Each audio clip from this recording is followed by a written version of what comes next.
She is faking it. She belongs in a psychiatric ward. My mother-in-law pointed her manicured finger at me from across the courtroom, her voice echoing off the mahogany walls. Beside her, my husband smirked and handed a thick stack of papers to the judge, casually mentioning that I pulled these delusional stunts every time I did not get my way. The judge nodded, reaching for his gavel to sign my life away. Then my legs gave out. As I hit the floor, a man in a decorated military uniform kicked the courtroom doors open. "Stop the proceedings. She is a protected federal asset." Everyone froze. My name is Hannah. I am 33 years old, and my husband thought he could institutionalize me to steal my life savings. He had no idea the trap he just walked into. Before I continue this story, let me know where you are watching from in the comments below. Hit like and subscribe if you have ever had to outsmart someone who tried to destroy your life. The heavy oak doors of the family court felt like the gates of a prison. I sat at the petitioner table, my hands trembling slightly, as I watched my soon-to-be ex-husband Preston put on the performance of a lifetime. He stood before Judge Lawson, dressed in his tailored Italian suit, looking every bit the concerned, exhausted spouse. In reality, he was a software sales executive whose primary talent was selling absolute lies. We were supposed to be finalizing a standard divorce, but Preston had ambushed me. He was not just trying to take the house. He was trying to take away my basic human rights. Behind him in the gallery sat his mother, Beatrice. She wore a perfectly pressed cream blazer, her pearls gleaming under the harsh fluorescent lights of the courtroom. Beatrice had made it her life mission to remind me that I grew up on a waitress salary entirely unsuitable for her precious son. Sitting next to Beatrice was Preston's sister Felicity and her husband Trayvon. Trayvon, a sharply dressed African-American man who claimed to be a cryptocurrency investment genius, was wearing a diamond watch that cost more than my first car. I knew the truth about his flashy lifestyle. Trayvon was a complete fraud, bleeding Preston dry with fake investment schemes, and Preston was desperately trying to bleed me to cover those massive debts. Preston's lawyer handed a thick file to the judge. Preston adopted a sorrowful tone, claiming my mental health had deteriorated to the point of severe paranoid schizophrenia. He formally requested an emergency conservatorship to take immediate control of all my financial assets and medical decisions. Beatrice chimed in from the gallery, stating loudly that a food stamp orphan like me could not handle real responsibility and was clearly losing her grip on reality. I tried to object, but Preston leaned down close to my ear. He smiled warmly for the gallery, looking like a supportive husband, while his words dripped with pure venom. He whispered that I should just give up, that my clumsy fall down the stairs 3 years ago had finally broken my brain and made me useless. He told me to stop fighting because nobody would believe a crazy woman over a successful businessman. He did not know the truth. I did not fall down any stairs. For years, I worked as a senior cybersecurity data analyst for the Department of Defense. 3 years ago, during a highly classified deployment overseas, my convoy was targeted and hit. I survived the blast, but I suffered a severe traumatic brain injury. Because of the sensitive nature of my work, I was bound by a strict federal non-disclosure agreement. I could not tell Preston the truth about my deployment or the real cause of my injury. He exploited my silence. Whenever I experienced symptoms like severe migraines, occasional disorientation, or sudden drops in blood pressure, Preston twisted the narrative. He used those moments to convince his family that I was simply losing my mind. The profound injustice of his lies, combined with the suffocating stress of the courtroom, triggered the exact physical reaction I was desperately trying to suppress. A familiar high-pitched ringing started in my ears, drowning out the sound of Preston's lawyer detailing my supposed psychiatric breakdowns. The room began to tilt violently. I tried to stand to tell the judge that the medical documents Preston submitted were completely forged by a private doctor he had bribed. My vocal cords refused to cooperate. My vision tunneled into darkness, and my knees buckled entirely. I hit the hardwood floor hard, my body seizing as the neurological misfires took over my system. Preston did not call for help. He did not ask for a medic. Instead, he looked up at the judge and sighed dramatically, pointing at my seizing body as definitive proof of my instability. "You see, Your Honor, another episode. She is completely unhinged." Then he knelt beside me. He placed his hand on my shoulder, his fingers digging painfully into my collarbone under the guise of comforting me. He hissed quietly into my ear so only I could hear. "Sign the house over today, Hannah, or you are going straight to a locked psychiatric ward. Trevon needs that capital by midnight to cover a massive margin call, and you are going to give it to him." The judge adjusted his glasses, looking down at me from his elevated bench, with a mixture of pity and administrative annoyance. He lifted his wooden gavel, fully prepared to grant Preston total control over my life, my freedom, and my bank accounts. He opened his mouth to make the ruling official. Just as the wooden gavel began its descent, the courtroom doors burst open with a deafening crash that echoed off the high ceilings. Colonel Mitchell Reed, the head of neurology at Walter Reed National Military Medical Center, marched down the center aisle. He was in his full dress uniform, his chest adorned with medals, his expression harder than granite. He was flanked by two heavily armed military police officers, whose presence instantly silenced the entire room.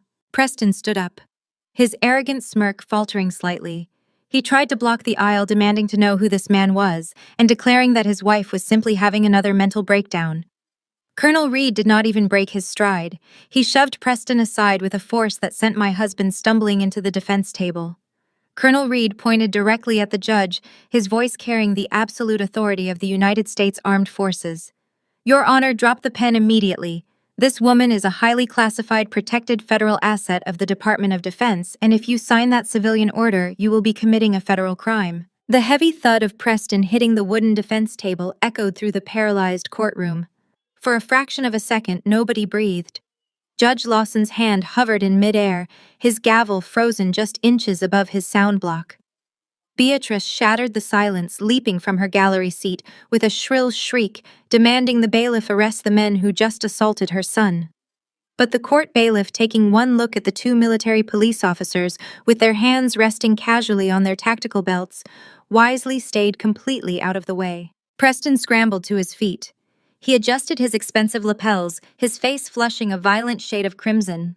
He stepped right back into Colonel Reed's path, throwing his shoulders back to try and intimidate a man who had seen actual combat. "You cannot just storm into a family court," Preston shouted, pointing a shaking finger at the colonel. "You are out of your jurisdiction. This is a private domestic matter. My wife is a delusional civilian suffering from a severe psychotic break. She has not worked a real job in 3 years. She sits at home talking to herself.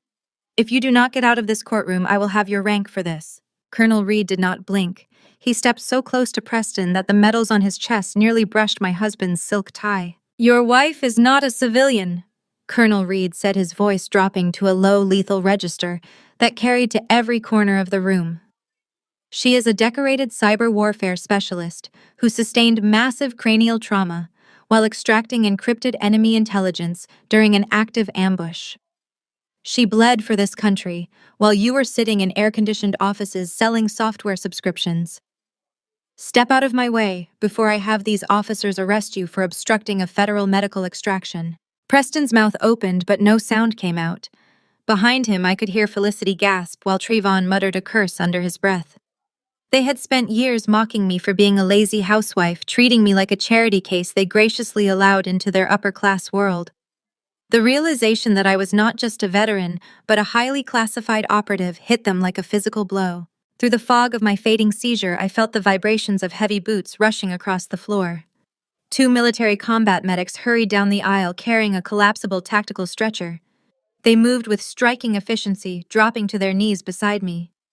One medic swiftly checked my pupillary response with a pen light, while the other secured a stabilizing collar around my neck. The ringing in my ears was beginning to subside, replaced by the chaotic overlapping sounds of my in-laws panicking in the background. They lifted me onto the stretcher in one fluid motion. As they began to strap me down, Preston suddenly lunged forward. He bypassed the military police officers by diving low, his hand shooting out to grab my left wrist. He gripped me so hard that his manicured fingernails broke my skin.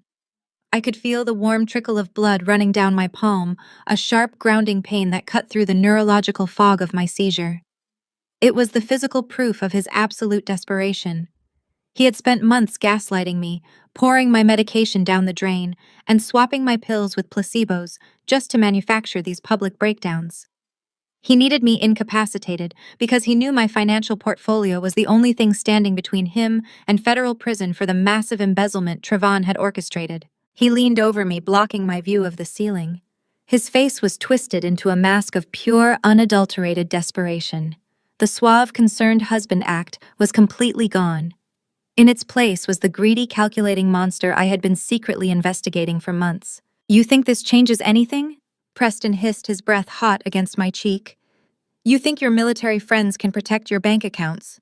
Trayvon has the authorization codes. If you leave this courthouse right now without signing that conservatorship, he is draining every last cent of your portfolio by midnight.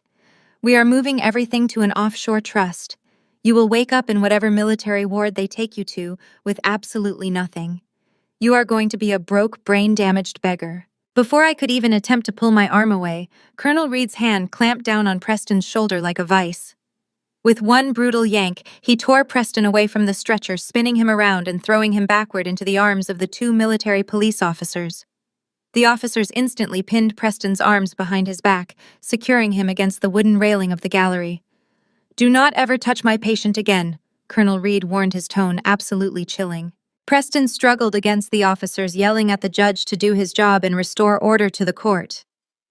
Judge Lawson, who had been watching the entire scene in stunned disbelief, finally found his voice.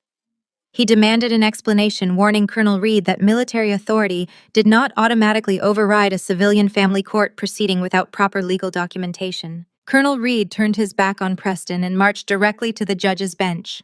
He reached inside his dress uniform jacket and pulled out a thick manila envelope sealed with red wax and bearing the official seal of the Department of Defense.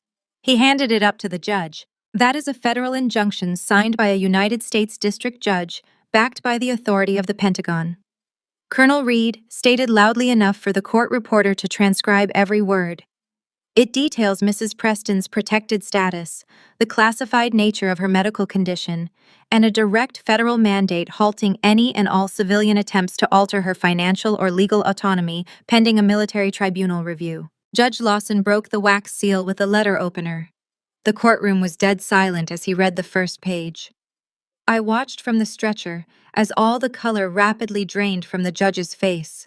His eyes darted from the paper to Colonel Reed and then down to me. The annoyance he had displayed earlier completely vanished, replaced by profound realization and a distinct hint of fear. He was holding a document that proved he had been mere seconds away from legally enabling the financial exploitation of a wounded federal operative. Judge Lawson cleared his throat nervously. He looked over at Preston, who was still pinned against the railing by the military police. "This court is indefinitely suspended." Judge Lawson announced, his voice carrying a slight tremor. "All motions filed by the petitioner are dismissed. This case is now under federal jurisdiction." Beatrice wailed from the gallery, screaming that this was illegal, that I was a fraud who was manipulating the government just like I had manipulated her son. Trayvon was already backing away toward the courtroom exit. His expensive diamond watch caught the light as his hands shook violently. He was frantically typing on his phone, desperately trying to access the accounts Preston had sworn would be unlocked today. But I had already set a digital tripwire on those funds 48 hours ago. The moment Trayvon tried to execute a transfer, he was going to trigger a silent alarm straight to the Financial Crimes Division of the FBI.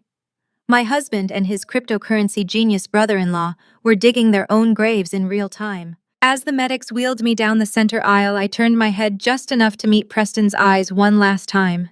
He was furious, struggling against the military police, screaming that I would pay for this. But beneath his rage, I could see the distinct, terrifying realization that he had just lost all his leverage.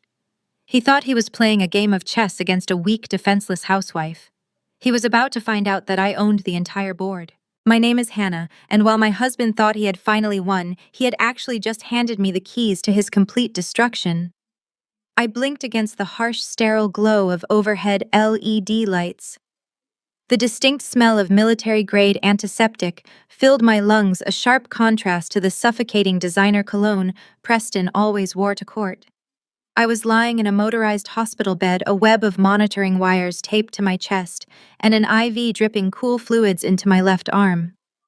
The room was massive, utterly silent, and guarded by a heavy steel door that looked like it belonged on a bank vault. This was not a standard hospital room. This was a secure VIP medical suite at Walter Reed National Military Medical Center. My head throbbed, the lingering aftershock of the courtroom seizure pounding behind my eyes, but my mind was rapidly clearing. The helpless, disoriented fog that had plagued me for months was gone. I sat up, pushing the thin thermal blanket aside, and reached for the small plastic belongings bag resting on the stainless steel bedside table. My wallet was there. My house keys were there. But as my fingers closed around my smartphone, a cold wave of dread crashed over me. The weight was wrong. The texture of the casing was wrong. I pulled the device out of the bag and stared at it. It was an older model phone carefully placed inside my custom leather case. Preston had swapped it. The realization hit me with the force of a physical blow. Why would a man whose wife just collapsed in court take the time to steal her phone? Two-factor authentication.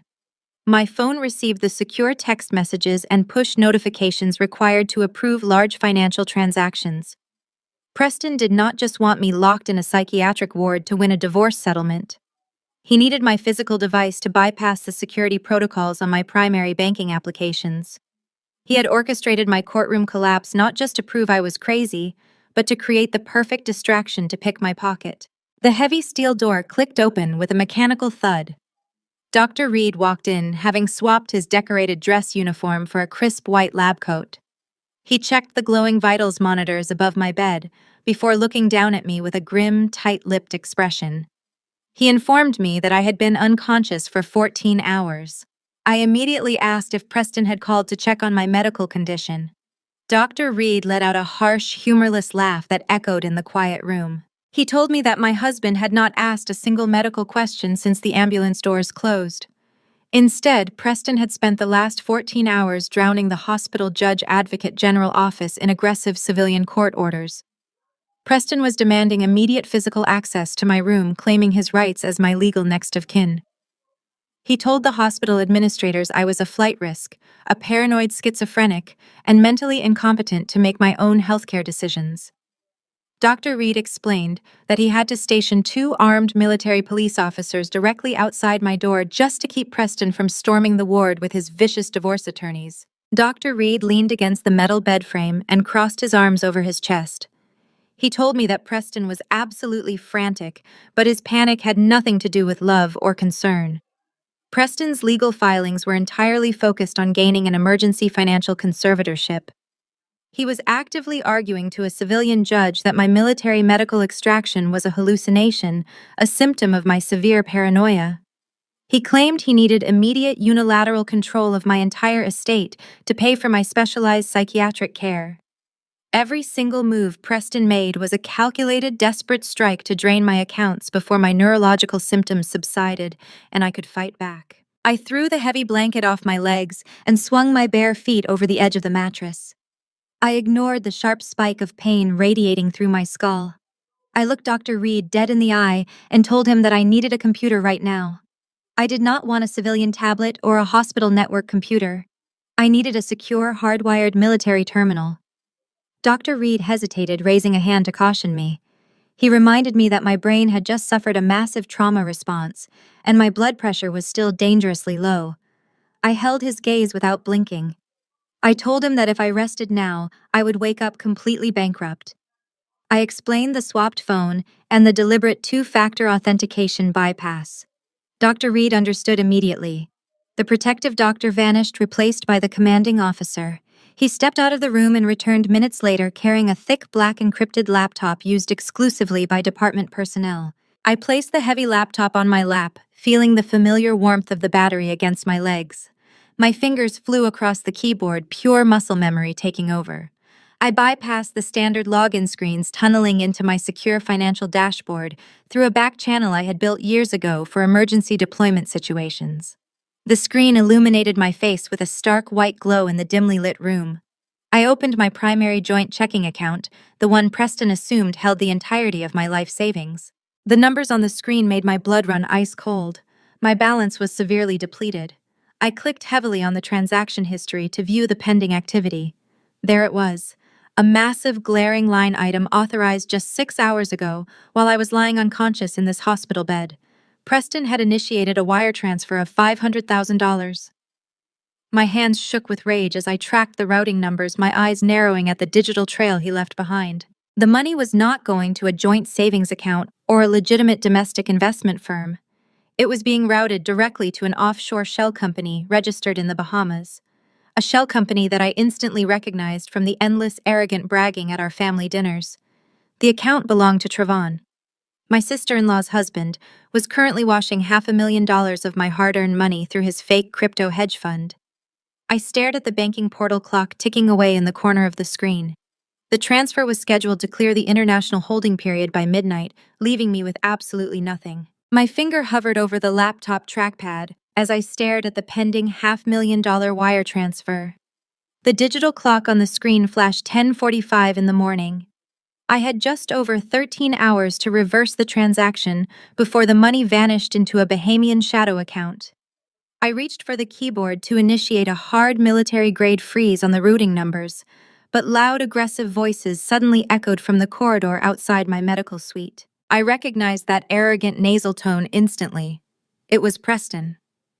I quickly closed the heavy black laptop and shoved it deep under the thick hospital blankets, just as the steel door swung open. Dr. Reed stood in the doorway, his jaw clenched so tightly a muscle twitched in his cheek. He looked at me with deep apology and explained the situation. Preston had ambushed the base command with an emergency welfare check mandate signed by a local county magistrate. Because the federal injunction I was granted was still navigating the final military legal channels, the base commander was legally forced to grant Preston exactly 10 minutes of supervised visual contact to prevent a massive jurisdictional media circus. Preston did not walk in alone. He strutted into the secure military suite like he owned the entire base, bringing his personal toxic cheering section with him. Like vultures smelling blood in the water, his family followed right on his heels. His mother Beatrice marched in first, her nose wrinkled in absolute disgust at the sterile environment. Next came his sister Felicity, loudly sighing as she clattered across the linoleum on designer heels. Trailing behind them, exuding the smug confidence of a man who thought he had just won the lottery, was Felicity's husband Trayvon. Beatrice stopped right at the foot of my bed. She did not ask how I was feeling. She did not ask about the seizure I had suffered in court just hours ago. Instead, she reached into her oversized designer tote bag, pulled out a faded pill-covered beige sweater, and tossed it onto my lap like she was throwing scraps to a stray dog. The scratchy wool scraped against my bare arms. Beatrice crossed her arms, her massive diamond rings catching the harsh overhead light, and told me to put the sweater on when I was eventually discharged to the state psychiatric facility. She leaned forward, her voice dripping with absolute venom. She whispered that a food stamp orphan like me should be on my hands and knees, thanking God they ever let me marry into their pristine, upper-class lineage. She said I was completely ungrateful for causing this massive public embarrassment today, and that it was high time I remembered my place at the very bottom of the social ladder. Before I could even process Beatrice's sheer audacity, Felicity stepped up beside her mother. She dramatically held a hand over her nose and complained loudly that the harsh antiseptic smell of the hospital was going to permanently ruin the porous leather of her brand-new Birkin bag. She patted the side of the pristine, bright orange purse with a freshly manicured hand. I stared at that bag, doing the mental math in my head. A bag like that cost easily $15,000 on the resale market. Felicity had not held a steady job since she graduated college 6 years ago, and Trayvon's cryptocurrency business was entirely smoke and mirrors. The realization was sickening. That bag was bought with my stolen money. Felicity rolled her eyes, telling Preston to hurry this whole depressing visit up because they had a celebratory lunch reservation at noon, and my little dramatic stunt was ruining their schedule. Preston stepped up to the side of my bed. For the benefit of the two military police officers standing stoically outside the open door, he put on a mask of deep, agonizing sorrow. He reached out and patted my leg through the blanket, adopting a loud, soothing voice meant entirely for the audience in the hallway. He told me that I looked completely exhausted, that my mind was clearly failing me, and that I just needed to sign the conservatorship papers so I could finally rest and get the psychiatric help I desperately needed. He promised to take care of all the heavy, complicated financial burdens so I would not have to stress my fragile, broken brain anymore. I remained completely silent, my hands resting over the hidden laptop beneath the covers. I let them perform. I let them spew their venom, knowing that every word they said was just confirming exactly who they were. But the true crushing blow came from Trayvon. He stepped past Preston, positioning his broad shoulders to intentionally block the view of the military guards in the hallway.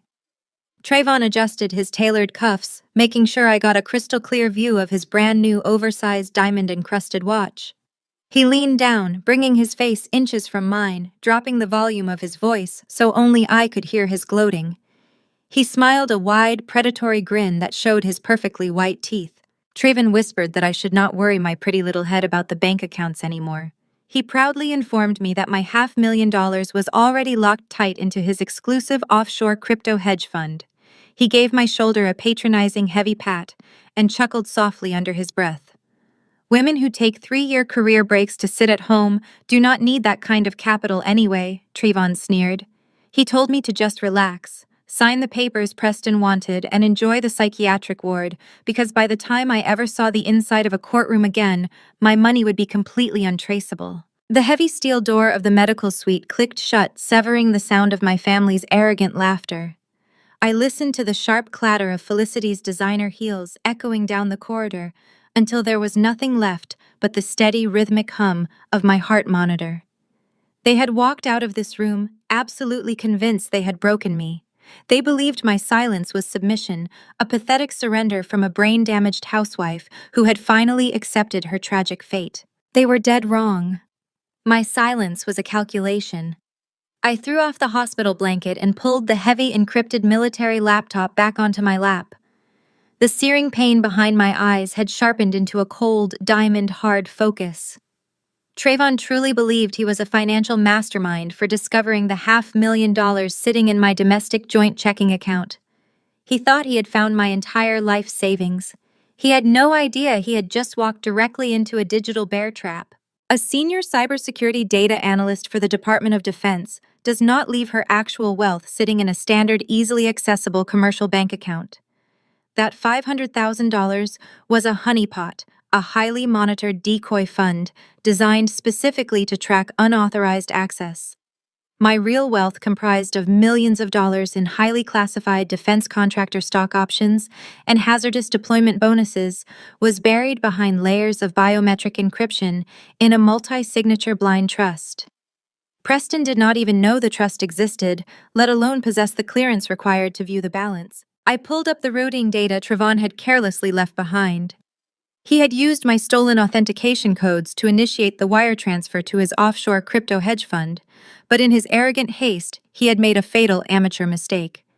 He executed the transfer using his own residential IP address. My fingers flew across the keyboard, initiating a protocol I had designed for neutralizing hostile financial breaches.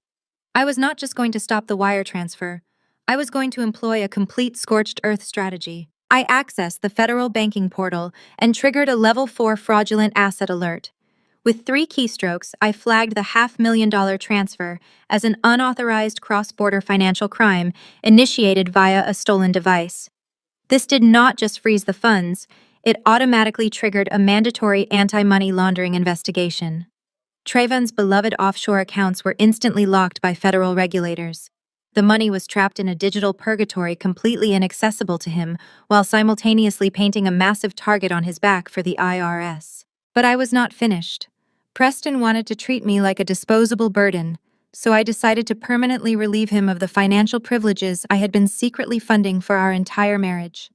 I accessed our joint financial ecosystem and systematically dismantled his life. I revoked his primary platinum credit card, instantly severing his access to the massive spending limit he used to entertain his clients at expensive steakhouses. I canceled the autopay on his luxury vehicle lease, flagging the account for immediate delinquency.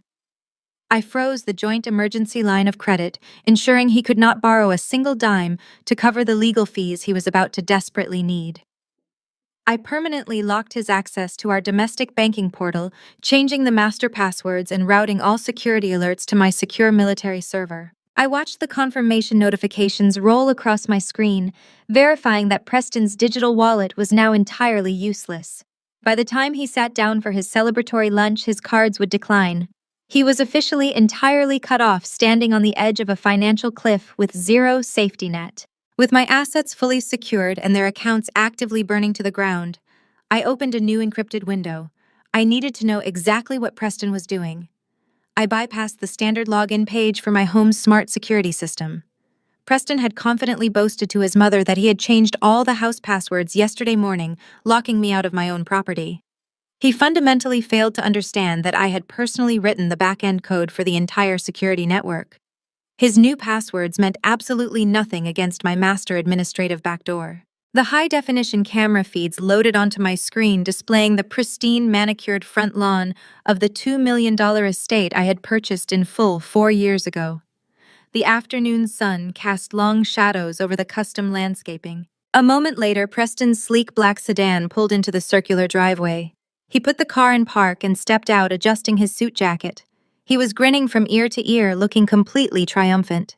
He had just successfully ambushed his wife in a military hospital, handed me over to a psychiatric hold, and believed he was now a very wealthy man. I watched as he walked around the front of the vehicle to the passenger side. He opened the door, extending his hand with a level of gentle, protective care I had not seen from him in years. A woman stepped out of the car. She was young, perhaps in her late 20s, with long blonde hair and a glowing, perfectly made-up face. She was wearing a fitted maternity dress that prominently displayed her heavily pregnant stomach. The breath caught in my throat. My hands froze over the keyboard. I stared at the screen, the cold, calculating detachment of my cybersecurity training violently colliding with the raw, agonizing reality of a betrayed wife. Preston was not just stealing my money to cover his brother-in-law's debts. He was stealing my money to fund a completely new life. I unmuted the audio feed on the front porch camera, my heart pounding a frantic rhythm against my ribs. Preston wrapped his arm tightly around the pregnant woman's waist, guiding her carefully up the stone steps to my front door. He pulled his keys from his pocket, unlocking the deadbolt with a swift, confident motion. He turned to her, pressing a lingering kiss to her forehead. "Do not worry about a thing, baby," Preston said, his voice echoing clearly through the small speakers of my laptop. "The crazy ex is officially locked up in the psych ward. The money is secured. This is our house now." He ushered her inside and the heavy oak door swung shut, leaving the porch completely empty. I sat alone in the sterile military suite, the glow of the screen illuminating the cold fury settling over my features. He had brought another woman, a pregnant woman, into the sanctuary I built, using the money I bled for, while trying to strip me of my basic human rights. He thought he had outsmarted me. He thought the game was over. He had no idea that he had just handed a highly trained, deeply wronged operative the ultimate motivation to burn his entire world to the ground. The pounding on Preston's end of the line was deafening, a relentless authoritative hammering against heavy oak. Trevin froze in the narrow silk wallpapered corridor of the restaurant, the blood rushing in his ears, completely drowning out the soft classical music playing overhead. "What do you mean the police are at the door?" Trevon hissed into the receiver, pressing himself against the wall as a busboy squeezed past. He checked over his shoulder to make sure the restaurant manager was not following him. "Tell them you have a psychotic wife. Show them the conservatorship papers. Just authorize the damn credit line, Preston. They are threatening to arrest me over a dinner bill." "I cannot authorize anything," Preston screamed, his voice cracking into a hysterical sob. "Did you not hear a word I just said? The money is gone, Trevon. The joint accounts, the credit lines, the emergency funds, they are all reporting zero balances and federal fraud locks." The screen on my banking app literally flashed a Department of Defense security warning. Trevon felt the expensive Wagyu beef and vintage Bordeaux turn to lead in his stomach. A Department of Defense security warning on a civilian checking account was impossible, unless the transfer he had initiated had triggered a trap set by someone with clearances far above any civilian banking authority. The realization hit Trevon like a freight train. Hannah had not been having a breakdown. She had been stalling. "Preston, listen to me," Trevon urged, trying to keep his voice steady while sweat poured down his neck. "Just do not open the door. Buy me 10 minutes. I will log into the offshore portal and route some of the $500,000 back to a clean proxy account to get these restaurant people off my back." "You absolute idiot!" Preston wailed, the sound of breaking glass shattering in the background. "The police are not here for a wellness check. They are federal agents. They have a battering ram. Before Trayvon could process the sheer magnitude of the disaster, the sound of splintering wood and a massive crash erupted through the phone speaker. Preston's custom oak front door had just been breached. Heavy booted footsteps echoed through the grand foyer of the $2 million home. Federal agents, a voice boomed with terrifying authority. Search and seizure warrant. Drop the phone and put your hands behind your head immediately. Preston let out a pathetic, high-pitched whimper. Trayvon heard the clatter of the phone hitting the hardwood floor, followed by the sound of a scuffle and a woman screaming hysterically. It was the pregnant mistress. She was shrieking, demanding to know what was happening and telling the agents that this was her house now. Mayim stepped back, a federal agent commanded sharply over the open line. Preston Hayes, you are under arrest for federal wire fraud, attempted embezzlement of classified military assets, and domestic terrorism under the Patriot Act. Trayvon pulled the phone away from his ear, staring at the screen as if it were a venomous snake. Domestic terrorism. Hannah had not just reported a stolen credit card. She had classified their attempt to drain her accounts as a direct attack on a protected government operative. Trayvon's offshore crypto hedge fund, the entire foundation of his fake wealth, was currently being seized by the federal government as a mechanism for terror funding. The call abruptly disconnected. Trayvon stood trembling in the hallway. He looked down at his diamond-encrusted watch, the ultimate symbol of his success. It felt like a handcuff waiting to happen. He knew with absolute certainty that if federal agents were currently dragging Preston out of his own home in handcuffs, they already had the IP address for the wire transfer. They knew exactly who initiated the theft. Footsteps approached from the dining room. Trayvon snapped his head up to see the restaurant manager marching down the corridor, flanked by two large, imposing security guards in dark suits. The manager's expression was devoid of any customer service polish. "Sir," the manager said, stopping a few feet away. "My patience has expired. The police have been dispatched and are pulling up to the valet stand right now. You will return to the table and face the authorities." Trayvon looked past the manager, catching a glimpse of the main dining room. Felicity was sitting entirely alone at the massive table. The four elite socialites had completely vanished, leaving their half-full champagne glasses behind, rather than be associated with whatever scandal was unfolding. Felicity was weeping into her hands, her $15,000 Birkin bag sitting forgotten on the floor. Trayvon made a calculation. If he went back to the table, he would be arrested for defrauding a restaurant. But if they ran his name through the system at the precinct, they would see the federal warrants that were undoubtedly being issued at this exact second. He would be traded to federal agents before morning. Trayvon shoved his phone into his pocket. He looked at the manager, then at the two security guards. He did not say a word. He turned on his heel, pushed open the heavy emergency exit door at the end of the hallway, and sprinted blindly into the dark, rain-slicked alley behind the restaurant, leaving his weeping wife and a $4,500 bill entirely behind. The perspective shifted miles away from the sterile military hospital to the opulent, dimly lit dining room of a highly exclusive Michelin star restaurant. Trayvon sat at the head of a massive mahogany table, casually swirling a glass of vintage Bordeaux. Beside him, Felicity leaned forward, the sparkling crystal chandelier catching the light of her oversized diamond earrings.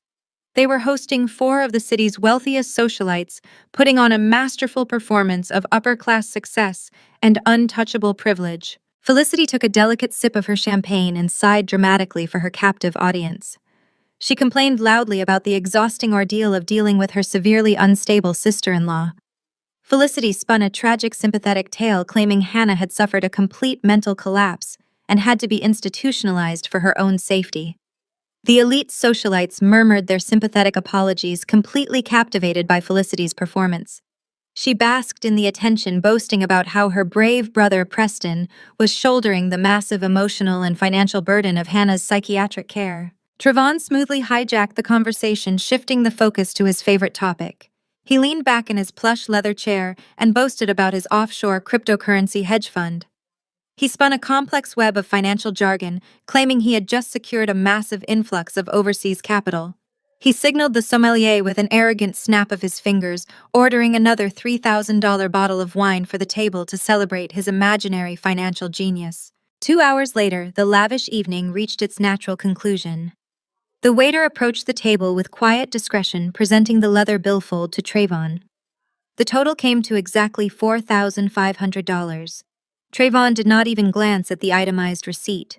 With a smug, practiced smile, he retrieved a heavy metal black card from his wallet and dropped it onto the silver tray. The conversation around the table continued to flow, but 5 minutes later, the waiter returned. His professional demeanor was noticeably strained. He leaned down and whispered that the card had been declined. Trayvon chuckled, waving off the inconvenience as a simple bank error.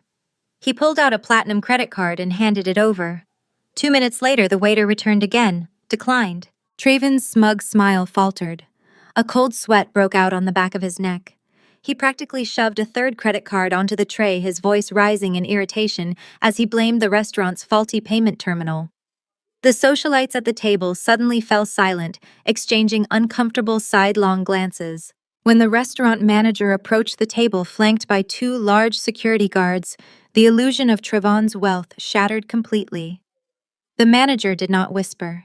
He stated clearly and firmly that every single card tied to Trayvon's name was registering as a frozen asset due to federal fraud flags. The manager demanded an alternative form of payment immediately, or he would be forced to call the police for theft of services. Felicity gasped, her face flushing crimson, as the elite guests stared in absolute horror. Trayvon leaped up from the table, his chair scraping loudly against the hardwood floor. He frantically patted his pockets and excused himself, sprinting down the hallway toward the restrooms. With trembling hands, he dialed Preston's number, praying his brother-in-law could wire him the cash to escape this humiliating disaster. The phone rang 4 times before Preston finally answered. "Preston, I need a bailout right now." Trayvon hissed into the receiver, pacing the narrow corridor. "The restaurant is threatening to arrest me. Just authorize a transfer."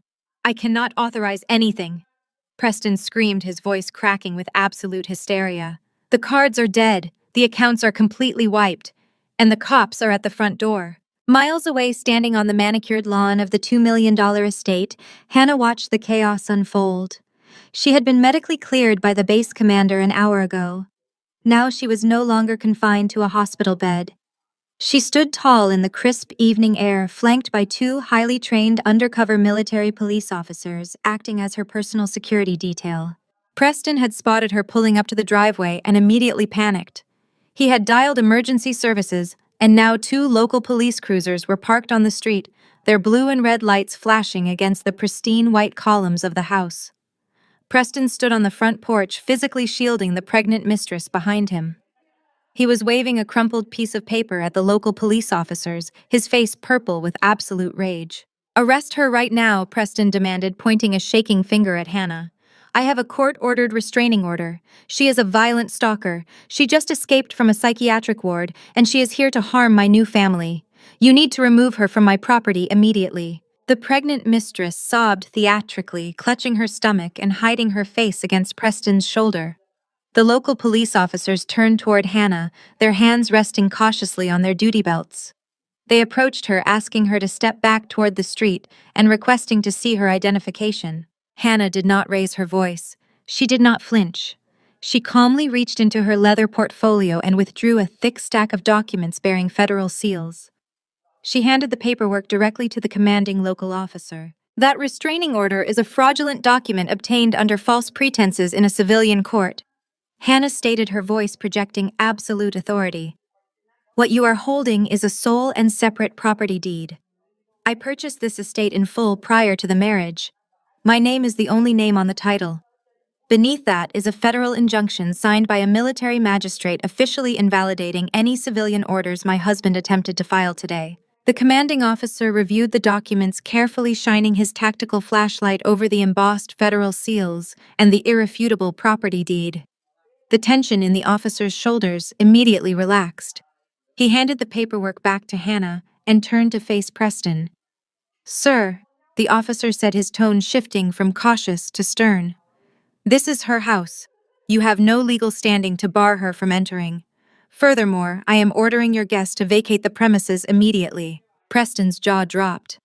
The pregnant mistress let out a genuine wail of shock, clinging tighter to his arm. "You have exactly 10 minutes to gather her things and get her off this property," the officer commanded, stepping up onto the porch.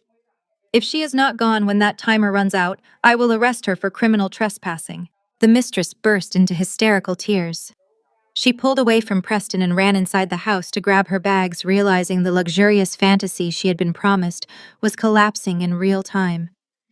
Preston stood frozen on the porch, his chest heaving as the absolute reality of his situation set in. His money was gone. His credit was destroyed. His grand plan had completely failed. As Hannah walked calmly up the stone steps, her military detail falling in perfectly behind her, Preston leaned in close. His eyes were wide with a manic, desperate fury. He sneered, his breath hot against the cool evening air. "Enjoy the empty house," Preston whispered fiercely. "I will absolutely destroy you in the deposition tomorrow. You will not walk away with a single dime." Hannah did not even break her stride. She simply looked right through him and walked through the front door of her own home. The heavy oak door clicked shut behind me, sealing out the flashing red and blue lights of the local police cruisers. The sudden silence of the foyer was absolute, a stark contrast to the chaotic circus Preston had orchestrated on my front porch. My military police detail immediately fanned out, one securing the rear perimeter, while the other took a stationary post by the front entryway. I stood in the center of the marble floor, taking a deep breath of the familiar lavender and cedar scent of my own home. The sanctuary lasted exactly 4 minutes. The violent screech of tires tearing up my manicured gravel driveway echoed through the high ceilings. A car door slammed with enough force to rattle the front windows. Then came the pounding. It was not the authoritative knock of law enforcement. It was frantic, unhinged, and fueled by pure hysteria. Through the reinforced glass side panels, I saw Beatrice. Her usually immaculate silver hair was wildly out of place, and her expensive silk evening coat was hanging off one shoulder. She was screaming my name, her hands balling into fists as she battered the wood. The military police officer at the door placed his hand firmly on his holster, looking to me for the order to intercept. I shook my head slowly, raising a hand to stand him down. I walked over and disengaged the deadbolt, pulling the door open. Beatrice did not hesitate. She lunged across the threshold like a rabid animal, her face contorted into a mask of pure purple rage. She raised her hand, her heavy diamond rings catching the ambient light, and aimed a vicious, open-handed slap directly at my face. She expected a submissive, broken housewife. She received a Department of Defense operative. I did not flinch. I smoothly pivoted on my heel, letting her momentum carry her forward. Her hand sliced through empty air, and she stumbled clumsily, her designer heels skidding across the polished marble floor. She caught herself on the edge of the entryway table, gasping for breath, completely humiliated by her own lack of coordination. "You vindictive, psychotic trash!" Beatrice shrieked, spinning around to face me. Her chest heaved as she pointed a shaking finger at my face. "You are deliberately trying to destroy this family. Felicity is sitting in the back of a police cruiser right now because of you. Trayvon is missing. The restaurant manager humiliated them in front of the entire country club board of directors. Our pristine reputation is completely ruined because you could not just quietly take your medication and sign the papers." I stood perfectly still, my arms crossed comfortably over my chest. I let her scream. I let her spew her venom because every word was just another piece of ammunition. "You think you are so smart with your little bank tricks?" Beatrice snarled, taking a step closer, her voice dripping with absolute venom. "You think freezing your petty little accounts makes you powerful? You are nothing but a paranoid freak. Trayvon is a visionary. He is a financial genius. I trust him implicitly. In fact, I trusted him so much that I liquidated my entire $800,000 retirement fund this morning and wired it directly to his offshore crypto firm." She spat the words at me as if they were a victory lap. She tilted her chin up, a smug, triumphant sneer spreading across her face. "While you are busy playing your pathetic little games and locking down your pennies, Trayvon is doubling my net worth. He is a real businessman. You are just a bitter, barren woman who hoards her money because she has absolutely nothing else to live for." The silence that followed her confession was deafening. Even the military police officer standing in the corner seemed to stop breathing. I did not scream. I did not defend myself. I turned my back to her and walked calmly down the hallway into my private office. I picked up my encrypted military-grade iPad from the mahogany desk. I tapped the screen, bypassing the biometric lock, and pulled up the deep-dive financial trace I had initiated on Trayvon's accounts the moment he tried to steal my $500,000. I walked back into the foyer and stopped inches from Beatrice. I turned the glowing screen toward her face. "Look at the screen." Beatrice, I commanded, my voice dropping to a low, icy register that left absolutely no room for debate. She glared at me, refusing to look down. I said, look at it, I demanded. Her eyes finally darted to the bright display. She squinted at the complex ledger trails, the routing numbers, and the international banking codes flashing across the screen. That is the routing number for your $800,000 wire transfer, I explained, pointing to the top line of data. You sent it to an account registered in the Cayman Islands, but look at the secondary routing protocol. Trevon did not hold that money in a crypto hedge fund. The fund does not exist. It is a digital shell company. At exactly 2:14 this afternoon, your entire retirement fund was automatically routed to a third-party holding company based in Macau. Beatrice stared at the screen, her smug expression slowly melting into a look of profound confusion. Macau, she whispered, the hostility draining from her voice. Why would he send it there? Because Macau is the gambling capital of the world, I stated, delivering the crushing blow with absolute precision. That holding company is a notorious front for an illicit sports betting syndicate. Trayvon is not a financial genius, Beatrice. He is a degenerate gambling addict. He was drowning in offshore debt, and the syndicate was calling in his markers. He did not invest your pension. He used your entire life savings to save his own kneecaps. Your money is gone. Beatrice's eyes widened in sheer, unadulterated horror. She stared at the routing numbers, the timestamps, the cold, hard, undeniable data staring back at her. The reality of her total financial ruin hit her with the force of a physical blow. All the color drained from her face.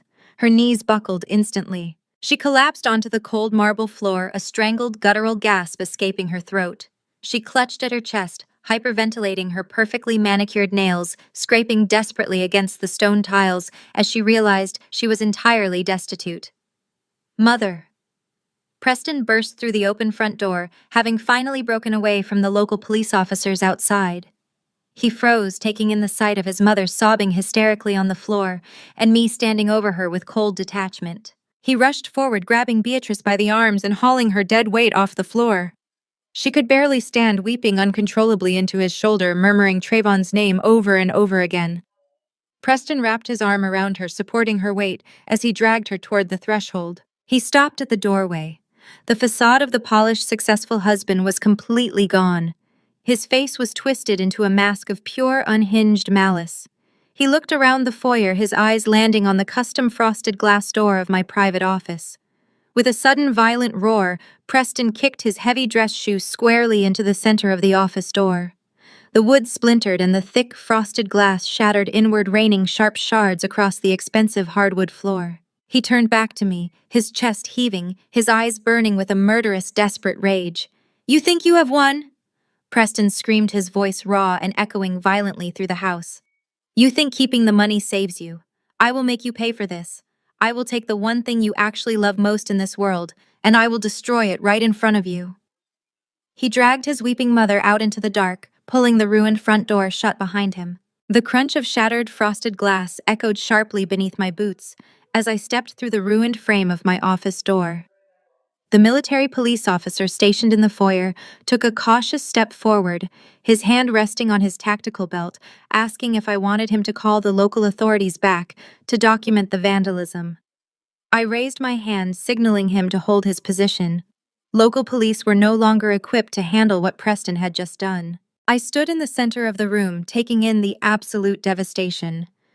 Preston had not just kicked the door in a fit of rage on his way out. He had clearly been in here earlier, tearing through my sanctuary with the frantic, destructive energy of a cornered rat.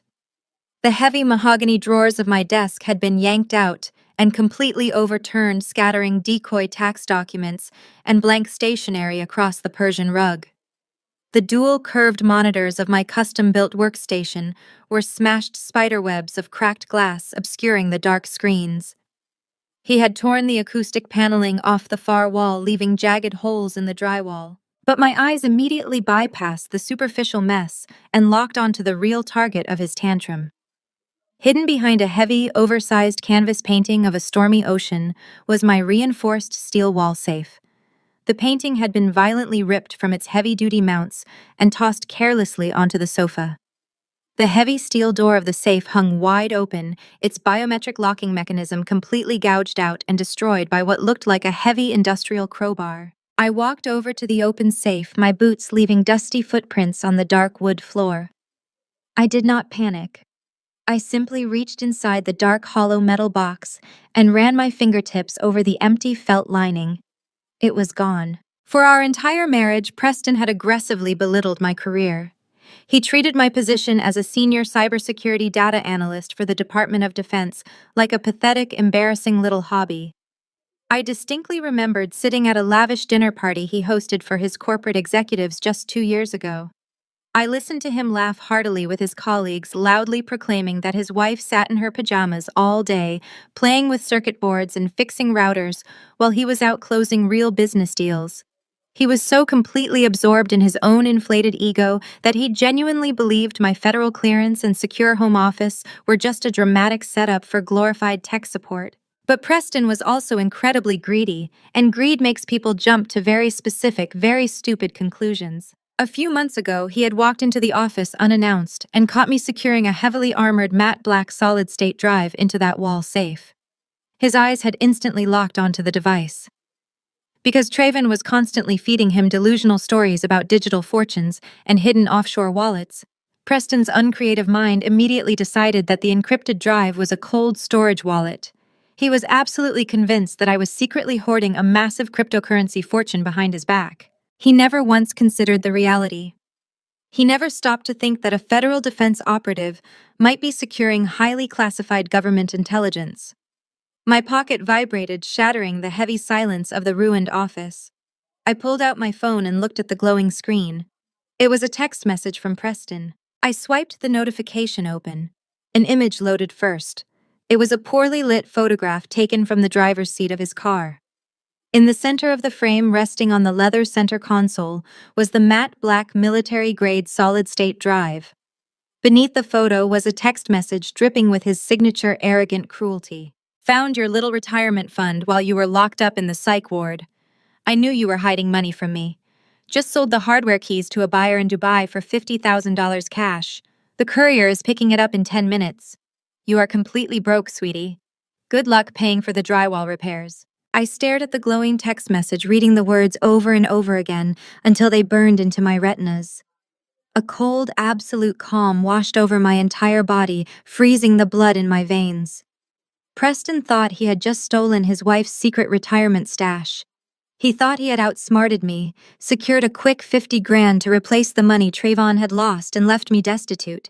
He had absolutely no idea what he had just done. That matte black solid-state drive did not contain a single cent of cryptocurrency. It contained highly compartmentalized predictive algorithmic models designed specifically to track and dismantle international terrorist financing networks across the Middle East. It was property of the United States Department of Defense. It carried a Level 5 classified security designation. By removing that drive from a federally secured safe and selling it to an unverified foreign national in Dubai, Preston had not just committed domestic theft. He had crossed a massive, irreversible line. He had just committed international espionage theft of classified government intelligence and high treason against the United States of America. I slowly lowered the phone, a dark, humorless smile touching the corners of my mouth. Preston wanted to play a high-stakes financial game to fund his new life with his pregnant mistress. Instead, he had just practically begged the federal government to lock him inside a supermax prison for the rest of his natural life. I turned away from the empty safe and stepped over the debris to reach my backup emergency terminal hidden beneath the floorboards. I did not need to call the local police. I did not need to argue with him. All I needed to do was activate the drive's internal GPS tracker and let the Department of Defense realize that a civilian had just sold their most heavily guarded financial tracking algorithm to a foreign buyer. I knelt on the floor and peeled back the false hardwood plank. Beneath it sat a biometric locked brushed steel terminal. I pressed my thumb against the scanner. The screen flared to life, casting a harsh blue light over my face. I did not pause to process the absolute insanity of Preston's actions. I bypassed the standard login and immediately initiated a Level 1 priority link to the Pentagon's secure server. The connection took exactly 4 seconds. The screen split and Dr. Marcus Reed appeared. He was sitting in a dimly lit operations center in Virginia. He looked tired, his tie loosened, but his eyes sharpened the second he saw the red emergency banner flashing on my side of the screen. Hannah. What is the situation? Reed asked, his voice deadpan and professional. Are you secure? Are you? I am physically secure, I replied, my fingers flying across the terminal's keyboard to open the encrypted tracking software. But we have a critical asset breach. The primary safe in my home office has been compromised by a civilian. Reed leaned forward, his entire demeanor shifting from tired supervisor to high alert commanding officer. Define the asset. It is the black solid-state drive, I stated flatly. Reed froze. The air in my office felt like it had been completely sucked out of the room. The silence on the encrypted line was suffocating. When Reed finally spoke, his voice was a low, terrifying whisper. Tell me the civilian did not access the ghost partition, Hannah. Tell me the drive is still in the local vicinity. He did not access it, I said, bringing up the geolocation protocol. The drive is secured behind military-grade encryption. He lacks the technical capacity to even recognize what he is holding. He thinks it is a cold storage cryptocurrency wallet containing my personal retirement savings. But he just sent me a photograph of the drive sitting on the center console of his car. He stated in writing that he just sold the hardware to an unidentified buyer in Dubai for $50,000 cash. Reed swore violently, slamming his fist onto his desk. Hannah, that drive contains the offline backup of the vulnerability patch for the entire eastern seaboard United States military grid. It is the architectural blueprint for our defensive countermeasures. If a foreign entity reverse engineers that patch, they have a direct roadmap to cripple our early warning defense systems. This is not petty theft. This is a catastrophic national security breach. I know exactly what it is, I replied, staring at the blinking cursor on my screen. I designed the architecture. Preston had spent the last decade mocking my career. He told his golf buddies I was a glorified data entry clerk.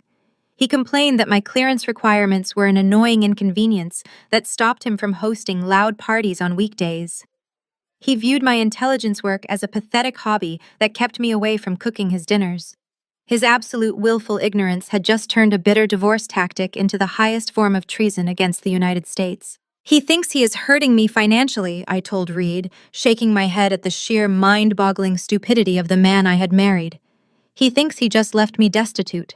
He has no idea he just committed cyber espionage. I am dispatching a tactical recovery unit right now, Reed commanded, his fingers already typing on a terminal out of frame. We will intercept his vehicle, recover the asset, and take him into federal custody. He will be in a black site before midnight. No, I said sharply. Stand down, the tactical team. Reed stopped typing. He glared at me through the screen. Hannah, we are dealing with a compromised military grid asset. I am not letting your personal domestic disputes dictate federal security protocols. I am not letting my personal life dictate anything, I fired back, my voice echoing off the broken drywall of my office. Think about the operational parameters, Marcus. Preston said the courier is picking it up in 10 minutes. If you intercept him now, he will panic. He will claim he found it on the street.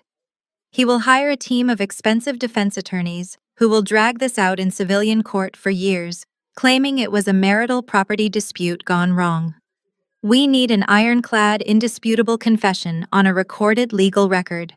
We need him to voluntarily surrender the evidence of his own treason while under oath. Reed stared at me, processing the logic.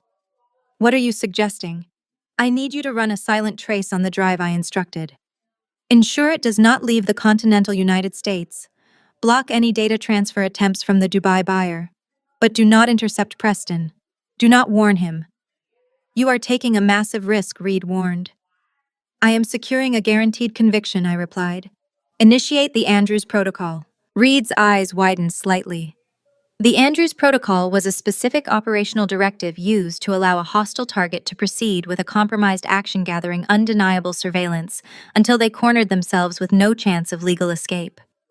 You want him to walk into the trap completely blind, Reed stated, a hint of dark respect creeping into his voice.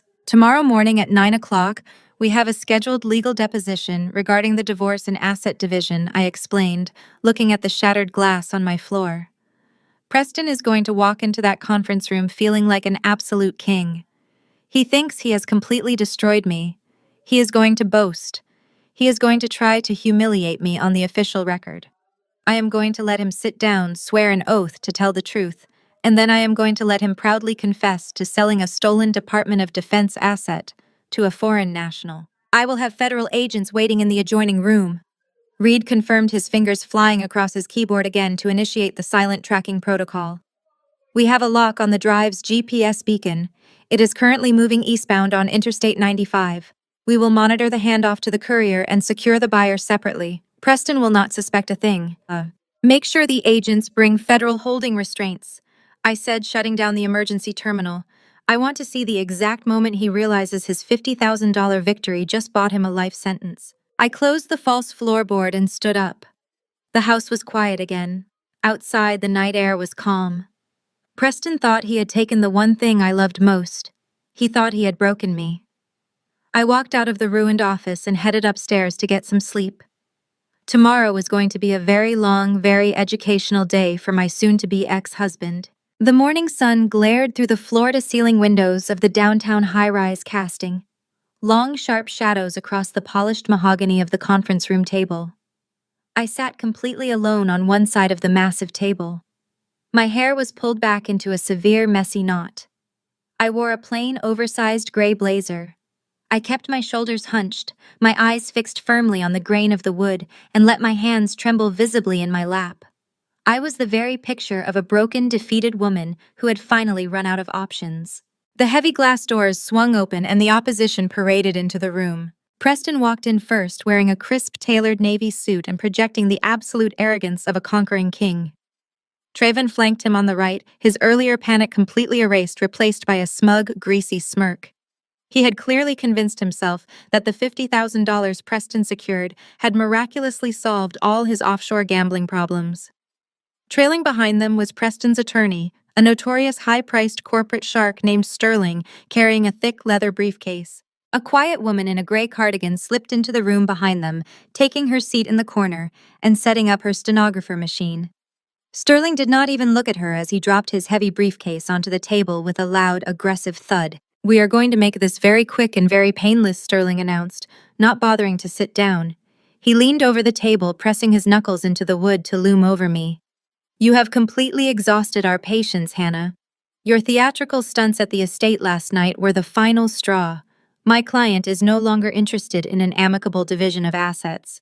I kept my head down, letting my silence prompt him to continue. Sterling unclasped his briefcase and pulled out a thick stack of legal documents, slamming them down directly in front of me. "This is the final settlement offer," Sterling stated, his voice ringing with practiced intimidation.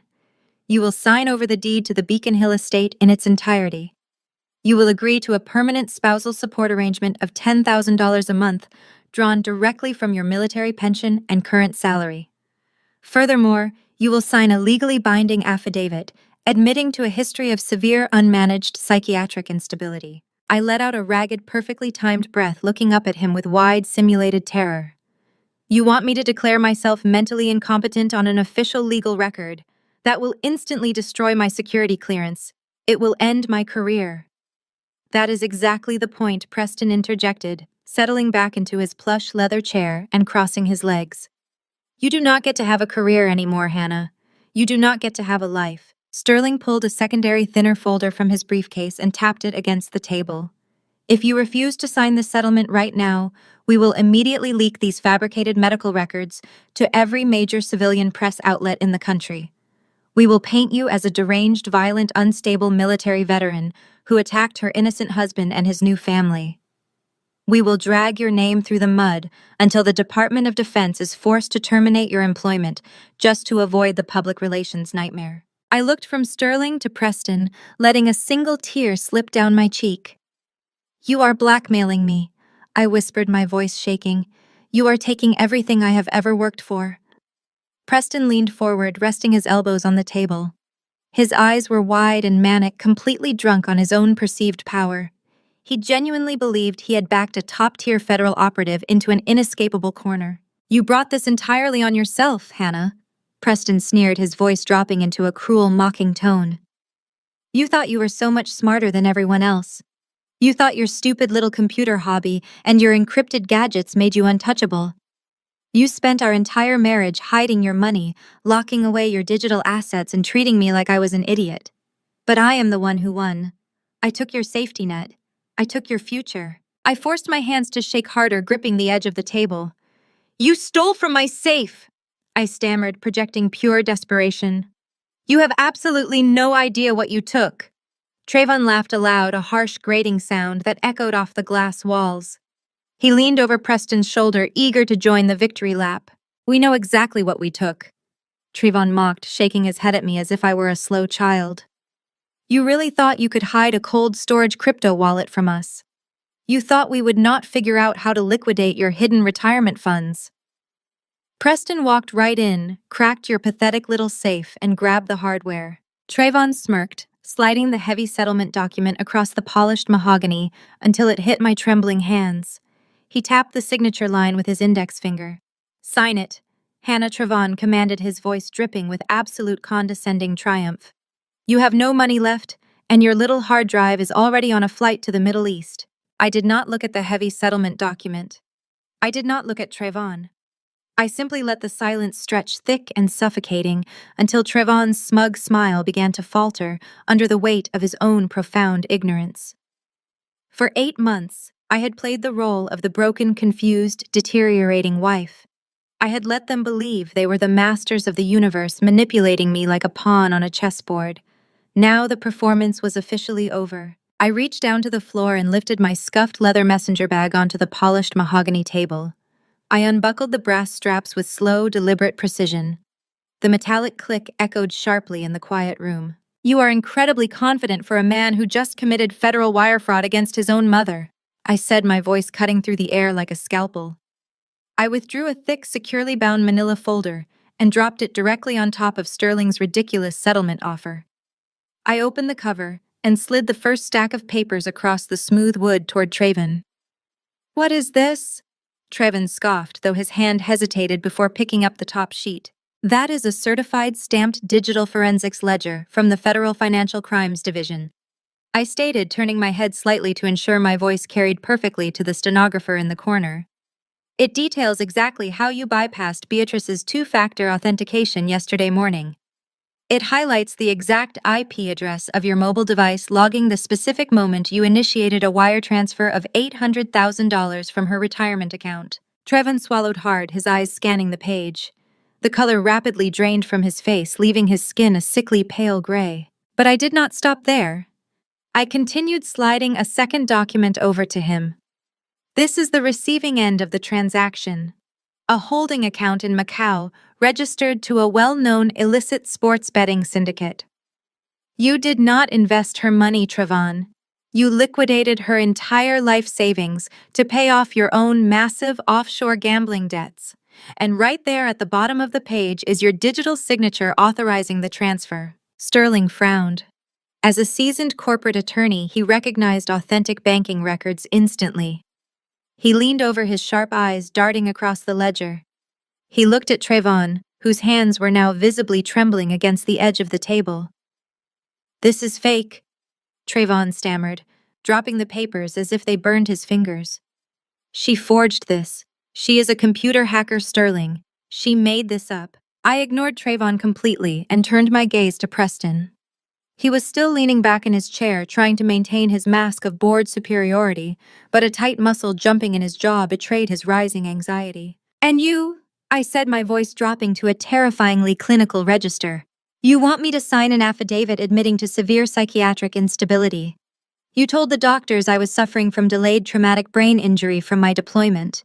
You told everyone I was losing my mind, becoming paranoid, suffering from severe memory loss and extreme lethargy. I reached into my bag and pulled out a second, thinner folder bearing the embossed seal of a secure federal medical facility. I slid it directly across the table to Sterling. Do not look at my husband, Mr. Sterling, I commanded. Look at the medical data. You are a lawyer. Read the toxicology reports. Sterling hesitated for a fraction of a second, then opened the folder. His eyes darted across the pages, his brow furrowing deeper with every single line he read. The silence in the room was absolute, broken only by the frantic, rhythmic tapping of the stenographer, documenting every single damning word on the official legal record. For the past 8 months, I explained to the room, keeping my eyes locked onto Preston, I have been subjected to random mandatory blood panels as part of my security clearance maintenance. 3 weeks ago, those panels flagged a severe anomaly. I was not suffering from cognitive decline. I was not losing my mind. I was being systematically poisoned. Preston sat up straight, his face snapping into a rigid mask of fury. Shut your mouth, Hannah. The toxicology reports confirm a consistent escalating presence of a highly regulated black market chemical sedative in my bloodstream. I continued speaking over him with absolute authority. A synthetic compound designed specifically to mimic the exact neurological symptoms of a degenerative brain injury. It causes memory gaps, paranoia, and severe physical lethargy. It is tasteless, odorless, and completely untraceable in standard civilian blood tests. I pulled one final sheet of paper from my bag and laid it gently on the table in front of him. This is a dark web transaction log, I stated. It traces the purchase of those specific synthetic sedatives directly to an encrypted server, routing right back to your private office IP address. You bought them with Bitcoin, Preston. You ground them up and you slipped them into my morning coffee every single day for half a year. Sterling slowly lowered the toxicology report.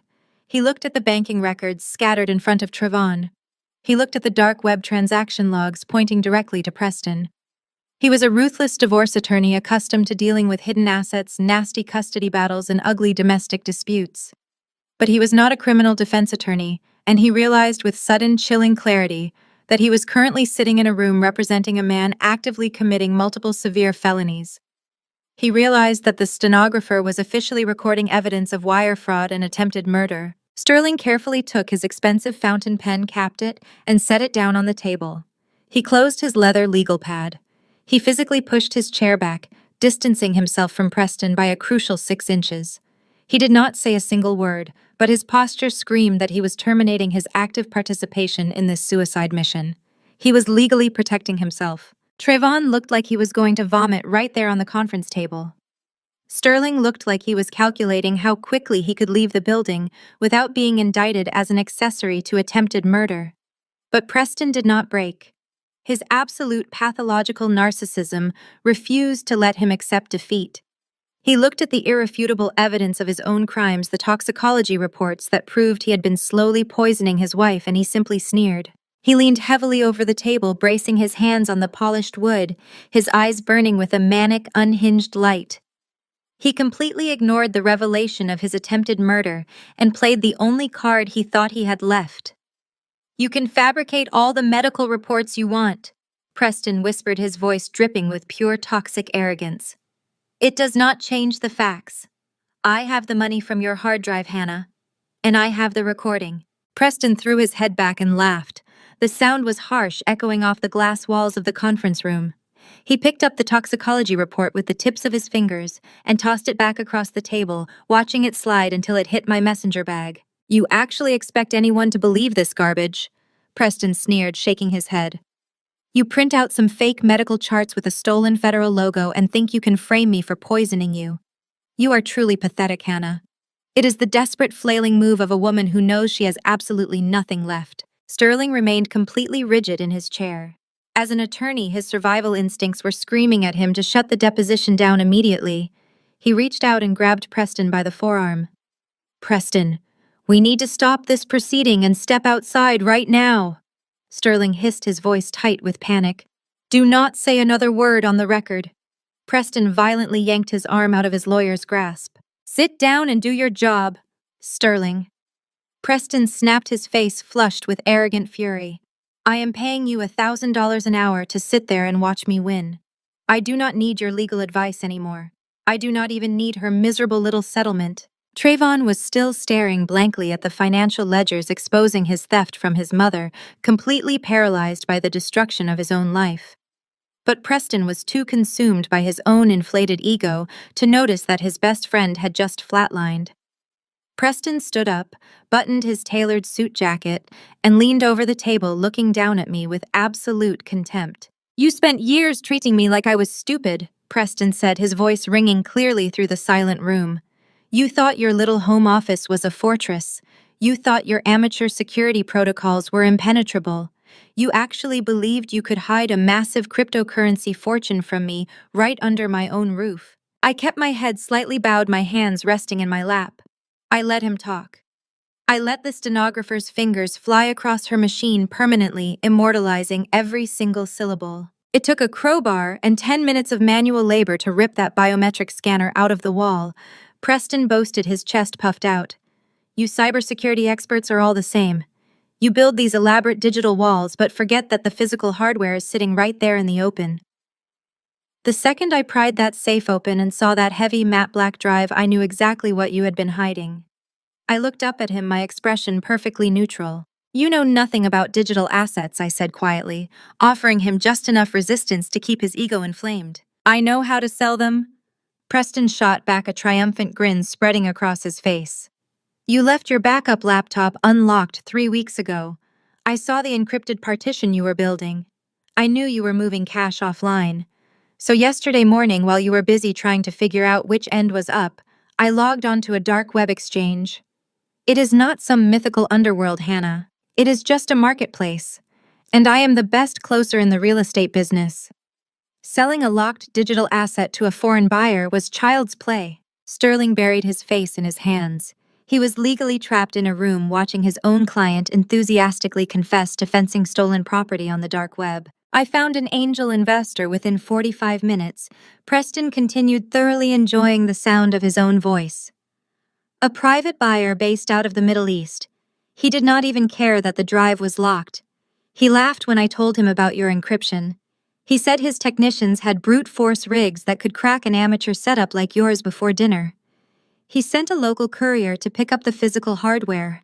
The second the courier verified the drive was authentic, the buyer released the funds from escrow. Preston reached into the breast pocket of his suit. He withdrew a sharply creased piece of paper and slammed it down onto the center of the mahogany table. That is a confirmed international wire transfer receipt, Preston declared, tapping his index finger hard against the printed page. $50,000 cleared and routed through a shell company in the Cayman Islands directly into a private account that you will never, ever be able to touch. I am flush with cash, Hannah. I am moving Jessica into a penthouse tomorrow. You can keep this house. You can keep your miserable little life. You have been completely outsmarted. The heavy silence returned to the room. The stenographer stopped typing, waiting for the next exchange. I stared at the wire transfer receipt sitting on the table. The fake, terrified trembling in my hands vanished instantly. My hunched shoulders straightened. The facade of the broken, defeated wife evaporated into the cold, sterile air of the conference room. I reached into my messenger bag. I did not pull out a tissue. I pulled out a pair of blue nitrile gloves and snapped them onto my hands. Preston's triumphant smile faltered slightly as he watched me. Sterling slowly raised his head from his hands, his eyes widening in pure horror as he realized exactly what kind of protocol I was executing. I reached back into the bag and produced a heavy-duty clear plastic evidence bag bearing the bright red official seal of the United States Department of Defense. I calmly reached across the table, picked up the wire transfer receipt by the very edge, and slid it into the plastic pouch. I peeled the adhesive strip and sealed the bag shut. The sharp zip of the plastic echoed like a gunshot. I placed the sealed evidence bag squarely in front of me and finally looked directly into Preston's eyes. The cold, dead, absolute certainty in my gaze made him take a physical step backward. You didn't sell a crypto wallet, Preston. I placed the sealed plastic bag onto the table. The red Department of Defense seal gleamed under the harsh fluorescent lights of the conference room. Preston stared at it, his brain struggling to process the visual discrepancy. He had expected me to cry, to beg to surrender. He did not expect me to produce federal evidence materials from a scuffed messenger bag. What is that? Preston demanded, his voice losing a fraction of its arrogant timbre. What kind of prop is this, Hannah? I folded my hands on the table. For 10 years, I had adhered strictly to a non-disclosure agreement that dictated every aspect of my professional life. I was authorized to break it only under circumstances of imminent national security threats, specifically to secure a hostile threat who had compromised active military intelligence. Preston had just made himself a hostile threat. I am not a glorified data clerk, I stated, my voice ringing with a cold, absolute authority. I am a senior cyber intelligence architect for the United States Department of Defense. I hold a level 5 top secret security clearance. The matte black solid-state drive you stole from a federally secured biometric safe did not contain a single line of cryptocurrency code. Preston blinked rapidly. His mouth parted slightly as the words failed to align with the pathetic, insignificant, technologically incompetent wife he had constructed in his mind.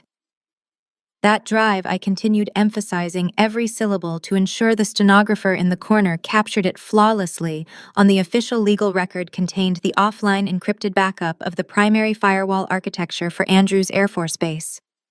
Trevon stopped breathing. It holds the structural blueprints for the digital defense systems protecting Air Force One and the central communication hubs for the Joint Chiefs of Staff. I explained the reality of the situation, finally filling the room like toxic gas. It is the single most sensitive piece of digital infrastructure on the eastern seaboard, and you just sold it to an unverified buyer in the Middle East. I leaned forward, locking eyes with the man I had married. By removing that drive and executing a financial transaction with a foreign national, you did not commit domestic theft, Preston. You committed international cyber espionage. You just proudly and voluntarily confessed to high treason against the United States government. The color vanished from Preston's face, as if a valve had been opened in his neck. His tan, manicured complexion turned a sickening, translucent white. The smug satisfaction that had fueled his ego for the past 8 months evaporated instantly, replaced by a primal, suffocating terror. He looked down at the wire transfer receipt sealed in the evidence bag. It was no longer a ticket to a luxury penthouse with his pregnant mistress. It was a signed, federally documented confession to espionage. "No," Preston gasped, shaking his head rapidly, his hands trembling as he gripped the edge of the mahogany table. "No, you are lying. You fix routers. You work in IT." Trevin, however, grasped the reality of the situation immediately. He had just spent the last 20 minutes mocking me, gloating over the theft, and openly celebrating the financial windfall from a stolen military asset. He was legally and demonstrably a co-conspirator to a federal crime that carried a maximum penalty of life in a supermax prison. Trevin shot backward, scrambling away from the conference table as if it were rigged with high explosives. His legs tangled in the heavy chrome base of his executive leather chair. He fell backward, hitting the floor hard as the chair crashed down beside him. "I did not know," Trevon screamed, his voice cracking into a high, hysterical pitch. He scrambled backward on his hands and feet until his back hit the glass wall of the conference room. "I did not touch it. I did not know what it was. I just thought it was crypto." "Tell them I did not know. I have nothing to do with this." Sterling did not care what Trevon knew. Sterling only cared about his own bar license, his pristine reputation, and his immediate physical freedom. He stood up so fast that he knocked his own chair backward. His hands shook violently as he shoved his expensive fountain pen and legal pad into his briefcase, snapping the brass locks shut with a deafening clatter. "Mr. Sterling," Preston stammered, looking up at his attorney in absolute helpless panic. "Sterling, do something. Tell her this is illegal. You have to fix this. I am terminating my representation of you effectively immediately." Sterling shouted, his voice breaking with sheer, unadulterated legal panic. He did not look at Preston. He looked directly at the stenographer, whose fingers were frozen over her keys. "Let the record reflect that I, Richard Sterling, am withdrawing as counsel for the petitioner, citing the crime fraud exception," Sterling declared loudly to the room. "I had zero prior knowledge of the origin of the digital asset in question. I was under the impression we were negotiating domestic marital assets. I am terminating this attorney-client relationship right now." Sterling did not wait for an acknowledgement. He did not ask for permission to leave. He grabbed his briefcase handles so tightly, his knuckles turned white, and practically sprinted toward the heavy mahogany doors leading out of the conference room. He needed to get into the hallway, into the elevator, and as far away from Preston as humanly possible before the federal fallout hit. Sterling threw his weight against the brass handle and yanked the heavy door open. He stopped dead in his tracks. The wide carpeted hallway outside the conference room was no longer empty. It was completely filled with a dozen heavily armed federal agents wearing tactical gear emblazoned with the letters FBI and DOD. They stood in perfect, terrifying silence, their hands resting on their holstered weapons, their eyes locked entirely on the room. Standing at the front of the tactical unit was Dr. Marcus Reed. He held up a federal arrest warrant, looking past the terrified lawyer and locking eyes directly with Preston. Sterling stood absolutely paralyzed in the doorway. The heavy brass handle of the conference room door slipped from his sweating fingers. He had spent his entire legal career bullying housewives and hiding assets in messy divorce proceedings. He had never in his life found himself staring down the barrel of a federal raid. Dr. Marcus Reed stepped into the room, pushing past the frozen attorney without a single glance. The tactical unit moved with terrifying synchronized precision. They flooded the mahogany-paneled boardroom, fanning out to secure every exit and window. The heavy thud of their combat boots against the hardwood floor sounded like a rhythmic death knell for Preston and his entire operation. They did not shout. They did not draw their weapons. Their overwhelming silent presence was entirely sufficient to suck all the oxygen out of the room. I remained seated at the table, my hands neatly folded over the sealed evidence bag containing Preston's wire transfer receipt. I watched the color completely drain from my husband's face. The arrogant sneer that he had worn like a crown for our entire marriage melted away, leaving behind the terrified, hollow expression of a man who suddenly realized he was no longer the smartest person in the room. Trevin was still huddled against the glass wall where he had fallen just moments before. He looked at the armed federal agents, looked at the Department of Defense logo on Dr. Reed's tactical vest, and snapped out of his paralyzed state of shock. The ironclad toxic brotherhood he shared with Preston evaporated in a millisecond. Faced with the reality of a supermax federal prison, Trevon instantly decided to save his own skin. He scrambled up from the floor, his expensive dress shoes slipping frantically against the carpet. He pointed a trembling finger directly at Preston. "It was him," Trayvon screamed, his voice cracking into a high, hysterical pitch. "I had absolutely nothing to do with that hard drive. I never touched the biometric safe. I do not know anything about the Department of Defense or firewall architectures. He told me it was a cryptocurrency stash. He is the one who logged onto the dark web. He made the sale. I am just a bystander." Preston slowly turned his head to look at his best friend. His face contorted with absolute, unadulterated rage. His loyal enforcer, the man who had helped him gaslight me, poison me, and rob me, was selling him out to federal agents without a second of hesitation. Preston could not handle taking the fall alone. His pathological narcissism demanded that he drag everyone else down into the flames with him. "You cowardly parasite," Preston roared, spit flying from his lips as he pointed right back at Trayvon. "You are going to stand there and play the innocent victim. Why do you not tell the federal agents about the $800,000 you wired to a Macau gambling syndicate yesterday morning? Tell them exactly how you bypassed your own mother's two-factor authentication to drain her entire retirement fund to pay off your offshore sports betting debts." Trayvon's eyes bulged in pure panic. "Shut your mouth, Preston. Tell them how you forged the medical documents to have my wife committed." Preston yelled, his voice echoing off the glass walls. "Tell them how you helped me secure the synthetic sedatives. You are in this right up to your neck, you pathetic thief." The federal agents stood in a perfect perimeter, their hands resting near their tactical belts, simply watching the two men tear each other apart. Dr. Reed stood at the head of the table, his expression a mask of clinical disgust, letting the two criminals verbally confess to multiple federal offenses right in front of a live stenographer. Trevin lost whatever remained of his sanity. He lunged across the room with a primal, desperate scream. He grabbed Preston by the lapels of his custom Italian suit and slammed him violently against the edge of the conference table. Preston swung a wild, frantic punch that caught Trayvon flush on the jaw. The sickening sound of bone connecting with bone cracked through the air. Trayvon stumbled back, blood instantly blooming across his teeth, but he charged forward again. He tackled Preston around the waist. The two men crashed onto the polished mahogany table, stacks of forged medical charts, fraudulent settlement documents, and Trayvon's damning financial ledgers scattered into the air like confetti. They rolled off the table and hit the floor in a tangled, thrashing heap.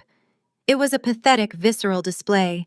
These were two men who prided themselves on their refined corporate image, now fighting on the carpet like feral animals, clawing and punching at each other in a desperate, futile bid to assign blame. I sat perfectly still, pulling my messenger bag onto my lap to protect it from the carnage. For 8 months, I had endured their psychological torture. I had swallowed the poison, played the fool, and let them believe they had broken me. Watching them physically destroy each other in the ruins of their own arrogance was the most profoundly satisfying moment of my entire life. Dr. Reed finally gave a sharp, definitive nod. 4 tactical agents stepped forward. They reached down and hauled Preston and Trayvon off the floor by the scruff of their collars. They slammed both men face first onto the conference table. The heavy metallic ratcheting sound of federal handcuffs locking tightly around their wrists echoed through the boardroom. Preston struggled against the grip of the agents, his cheek mashed against the wood veneer, his breath coming in ragged, terrified gasps. Preston Hayes. Dr. Reed stated, his voice devoid of any emotion. You are under arrest for violations of the Espionage Act, unauthorized access to a secured federal system, the trafficking of classified military intelligence, and attempted murder. Trayvon lay pinned beside him, breathing heavily, blood dripping from his split lip onto the table. He twisted his neck to look up at Dr. Reed with desperate, pleading eyes. I am a cooperating witness. Trayvon babbled frantically, spitting blood as he spoke. You heard him. You heard him confess to the espionage. I will testify against him. I will tell you everything he did. I am just a witness. Dr. Reed stared down at Trayvon with absolute freezing contempt. You are not a witness, Dr. Reed said coldly. Trayvon Carter, you are under arrest for international wire fraud, the illicit transfer of funds to a foreign criminal syndicate, money laundering, and federal conspiracy. The harsh fluorescent lighting of the federal interrogation room buzzed with a low mechanical hum. The walls were painted a sterile, institutional gray, completely devoid of windows or clocks. Preston sat bolted to a steel chair, his wrists secured to a heavy metal ring embedded in the center of the table. His custom Italian suit was torn at the shoulder, and a dark purple bruise was already blossoming across his jawline where Trayvon had struck him. He was breathing heavily, his chest heaving as he stared at the mirrored glass across the room. He had been sitting in total isolation for nearly 3 hours, a deliberate psychological tactic designed to let his anxiety fester. But Preston was a pathological narcissist. Instead of breaking down, he had spent the time convincing himself that he could talk his way out of this. He was a master manipulator, a top-tier salesman who had spent his entire life charming his way past obstacles. He genuinely believed that federal agents were just another client to be won over. The heavy steel door clicked and swung open. 2 men walked in. The first was Dr. Marcus Reed, his tactical vest swapped out for a sharp black suit, his expression a mask of clinical detachment. The second was a seasoned FBI interrogator named Miller, who carried a thick manila folder and a sleek silver laptop. Neither man spoke. They pulled out the steel chairs opposite Preston and sat down in absolute unison. Preston leaned forward, rattling the chain connecting his handcuffs to the table. He flashed his signature brilliant smile, though it strained against his swelling jaw. Gentlemen, you are making a catastrophic mistake. Preston began, his voice dripping with forced camaraderie. I understand how this looks, but you have to realize you are being played. You are dealing with a deeply unstable woman. Hannah has been suffering from severe cognitive decline for months. She is paranoid, delusional, and extremely vindictive. Agent Miller opened his manila folder and began arranging documents on the table with slow, deliberate precision. He did not look up. Off the record, guys, you know how these nasty divorces get? Preston continued, leaning in closer, trying to establish a bond of mutual masculine understanding. She found out I was leaving her. She completely snapped. She is a computer technician, for God's sake. She knows how to use Photoshop. She fabricated those toxicology reports. She printed out fake banking ledgers. She probably bought those dark web drugs herself, just to frame me. You are letting a disgruntled, mentally ill housewife waste federal resources. Dr. Reed folded his hands on the table and stared directly into Preston's eyes. The silence stretched for 10 agonizing seconds. Preston's smile began to twitch, the edges of his confidence fraying under the crushing weight of their absolute silence. Are you finished, Mr. Hayes? Agent Miller asked, his voice entirely devoid of emotion. I am just trying to save you gentlemen a lot of embarrassment. Preston insisted, his tone growing slightly frantic. You cannot seriously believe I stole military secrets. I sell commercial real estate. I do not even know what a firewall architecture is. She orchestrated this entire circus to destroy my reputation. Agent Miller did not argue. He did not raise his voice or accuse Preston of lying. He simply reached out, grabbed the silver laptop, and slid it across the stainless steel table until it was directly in front of Preston. He flipped the screen open and hit the playback button. "You should know that your wife is significantly better at her job than you are at yours," Agent Miller stated coldly. The screen flared to life in crystal clear 4K resolution. It was a video recording of Preston's own home office captured from a high hidden angle that encompassed the entire room. The audio was flawless, picking up the sound of Preston's heavy breathing as he stood in front of the biometric safe embedded in the wall. Preston watched himself on the screen, his face draining of whatever color it had left. The video showed him violently wedging a heavy steel crowbar behind the digital keypad. The sound of splintering drywall and snapping wires echoed from the laptop speakers as the on-screen Preston ripped the security panel out of the wall. The recording continued, showing Preston eagerly reaching into the cavity and pulling out the matte black solid-state drive. The camera angle was so precise it captured the triumphant, greedy grin on his face. Then the video showed Preston pulling his cell phone from his pocket and dialing a number. The microphone picked up every single damning word. "I got it." The recorded Preston bragged, pacing around the office with the drive in his hand.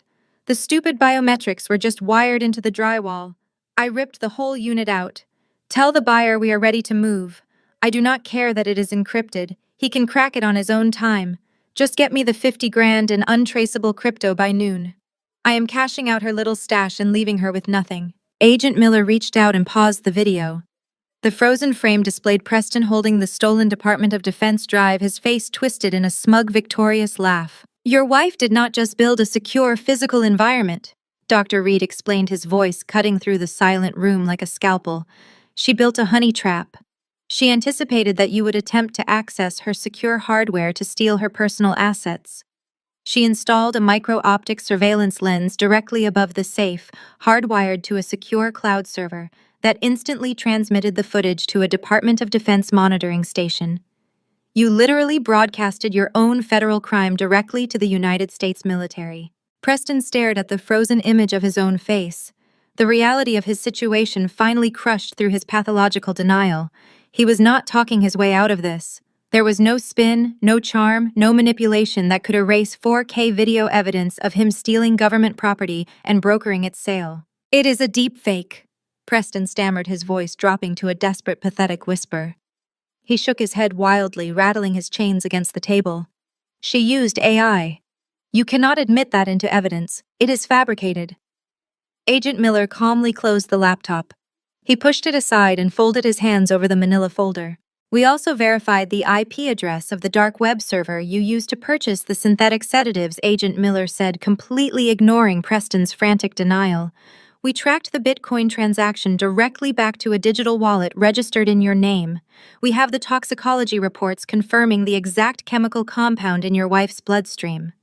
But even with all of that digital forensics data, prosecutors prefer a solid eyewitness." Preston stopped shaking his head. A cold spike of pure terror drove itself into his chest. "Someone who can testify to your state of mind," Dr. Reed added, his tone brutally clinical. "Someone who physically watched you execute the crime." "I do not know what you are talking about." Preston choked out, his throat completely dry.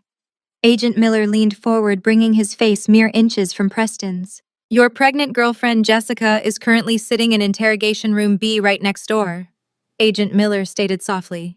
Preston stopped breathing entirely. "When we raided your office, we brought her in for questioning regarding the sudden influx of offshore funds into her personal accounts." Agent Miller continued, watching the absolute destruction of Preston's ego. She was facing accessory charges for wire fraud. But Jessica proved to be incredibly cooperative. When she realized she was looking at a decade in a federal penitentiary and giving birth in a prison hospital, her loyalty to you evaporated in roughly 4 minutes. Dr. Reed opened the manila folder and slid a signed multi-page affidavit across the table. "She took a full federal immunity deal," Dr. Reed said.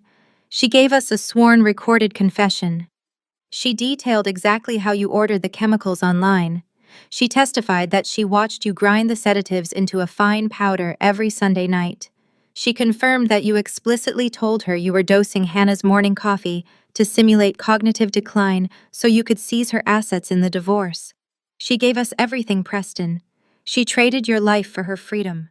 The federal indictments dropped like a cluster bomb on the civilian world, obliterating the carefully curated lives of everyone connected to Preston and Trayvon. Beatrice Carter sat frozen in the vaulted living room of her sprawling Connecticut estate, her knuckles white as she gripped a bone china teacup. The morning news broadcast illuminated her pale, horrified face. The chyron scrolling across the bottom of the screen read, "Local real estate executives arrested in sweeping federal espionage and wire fraud sting." Trevon's mugshot flashed on the screen right next to Preston's. A sharp, violent pounding echoed through the grand foyer. It was not the polite knock of a neighbor or a delivery driver. It was the heavy, authoritative strike of law enforcement. Beatrice dropped her teacup. It shattered against the imported Turkish marble floor, but she did not even flinch. She rushed to the front door and pulled it open, fully expecting to see her son seeking refuge. Instead, she found herself staring at 6 federal agents wearing dark windbreakers, bearing the seal of the Financial Crimes Enforcement Network. Mrs. Beatrice Carter, the lead agent, stated, his tone devoid of a single ounce of empathy. He held up a thick stack of legal documents clipped to a clipboard. "We are executing a federal asset forfeiture warrant. You have exactly 2 hours to collect your personal effects and vacate the premises." Beatrice stared at him, her mouth opening and closing without producing a sound. "This is my home," she finally managed to gasp, pressing her hand against her chest. "My husband paid for this house 30 years ago. You have no right to be here.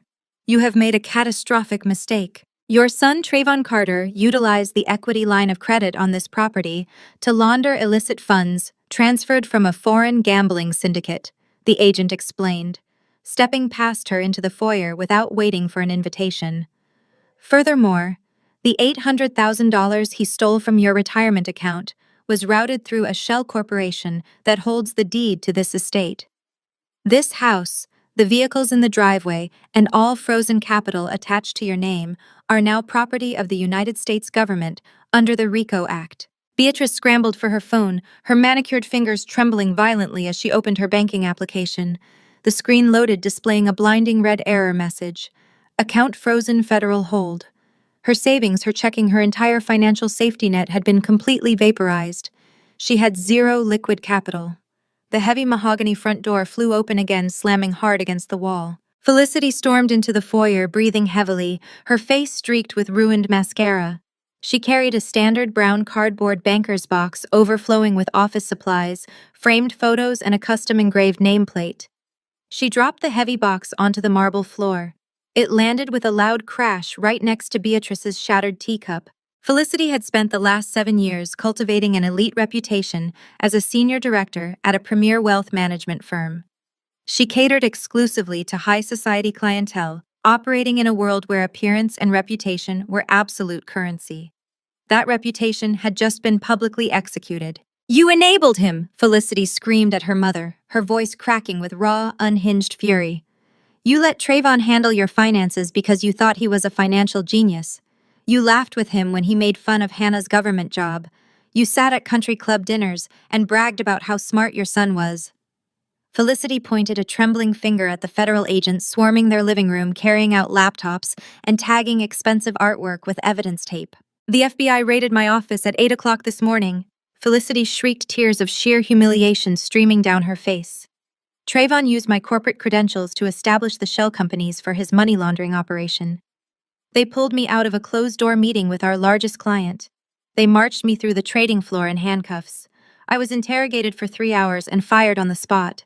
I am blacklisted from the entire financial sector." Beatrice backed away from her daughter, pressing her hands over her ears. "Do not speak to me like that. I did not know what he was doing. Trayvon promised me he was investing my money. You raised a thief!" Mother Felicity snarled, stepping closer. The toxic family bond instantly evaporating under the crushing pressure of federal ruin. "And you let him destroy my entire life." 2 hours later, Beatrice and Felicity stood on the curb outside the locked iron gates of their former estate. The federal agents had secured the property. Their credit cards were universally declined. Beatrice had attempted to call 4 different friends from her elite social circle to ask for a place to stay. Every single call had been screened and sent directly to voicemail. They were officially radioactive.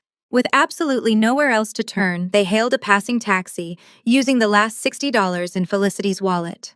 They gave the driver a single address. 50 miles away. I sat comfortably in the ergonomic chair of my newly upgraded home office. Following the breach attempt, the Department of Defense had relocated me to a highly classified, heavily guarded compound. The perimeter was secured by reinforced steel gates and monitored by an array of high-definition thermal cameras. A soft, melodic chime broke the silence of the room. My primary security monitor flashed red, indicating a perimeter alert at the main gate. I reached forward and tapped a key on my mechanical keyboard. The external camera feed expanded across the center screen in flawless 4K resolution. Beatrice stood directly in front of the heavy steel gate. She looked completely disheveled, a stark departure from her usual immaculate presentation. Her expensive silk blouse was wrinkled, and her hair was windswept and chaotic. Felicity stood a few feet behind her arms, tightly crossed, looking utterly humiliated beside a beat-up taxi. The driver was leaning out the window angrily, demanding payment for the meter that was still running. Beatrice frantically pushed the glowing blue button on the security intercom. I unmuted the external audio feed, letting the sound of the howling wind and the idling taxi engine fill my office. I kept my own microphone completely deactivated. I simply watched. "Hannah, please." Beatrice begged, her voice echoing through the speakers laced with raw, suffocating panic. "I know you are in there. Please answer the intercom."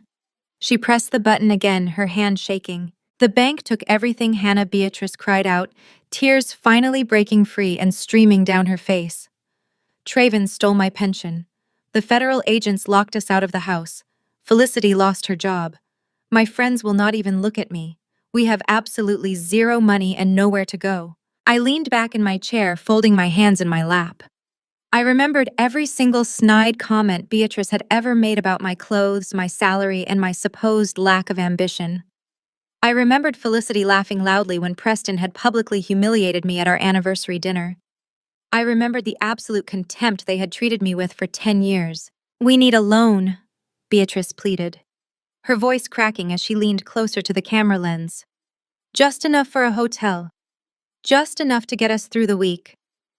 Please, Hannah. I know we treated you poorly. I know we were wrong. But you have so much money.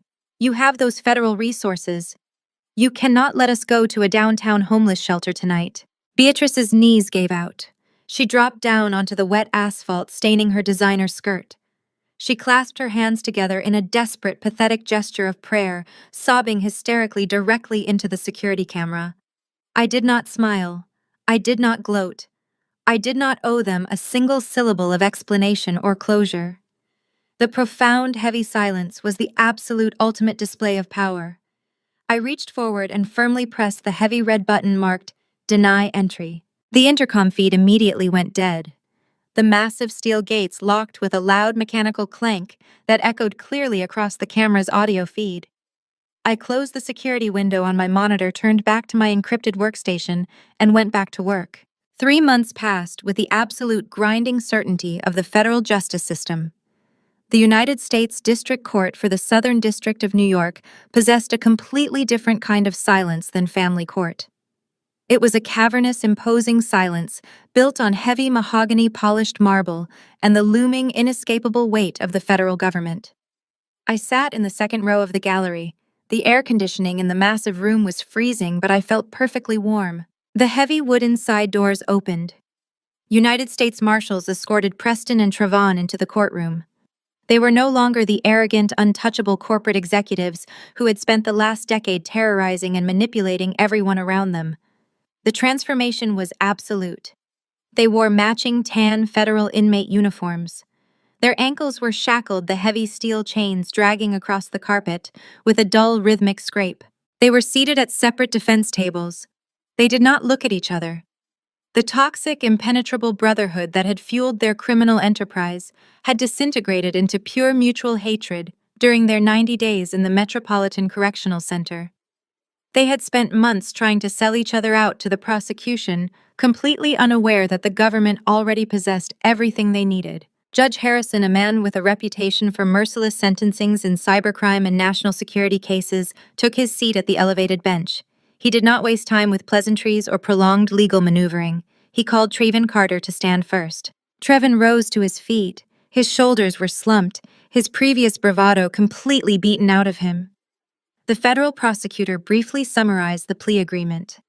Trayvon had attempted to trade Preston for leniency, hoping his insider knowledge would spare him a lengthy sentence. But the FBI already possessed Jessica's immunity confession and the flawless 4K video footage from my hidden cameras. Trayvon's cooperation had been entirely redundant. Judge Harrison looked down from the bench, his expression etched with profound judicial disgust. Trayvon Carter, you utilized your professional financial credentials to construct an international money laundering apparatus. Judge Harrison began, his voice echoing off the high ceilings.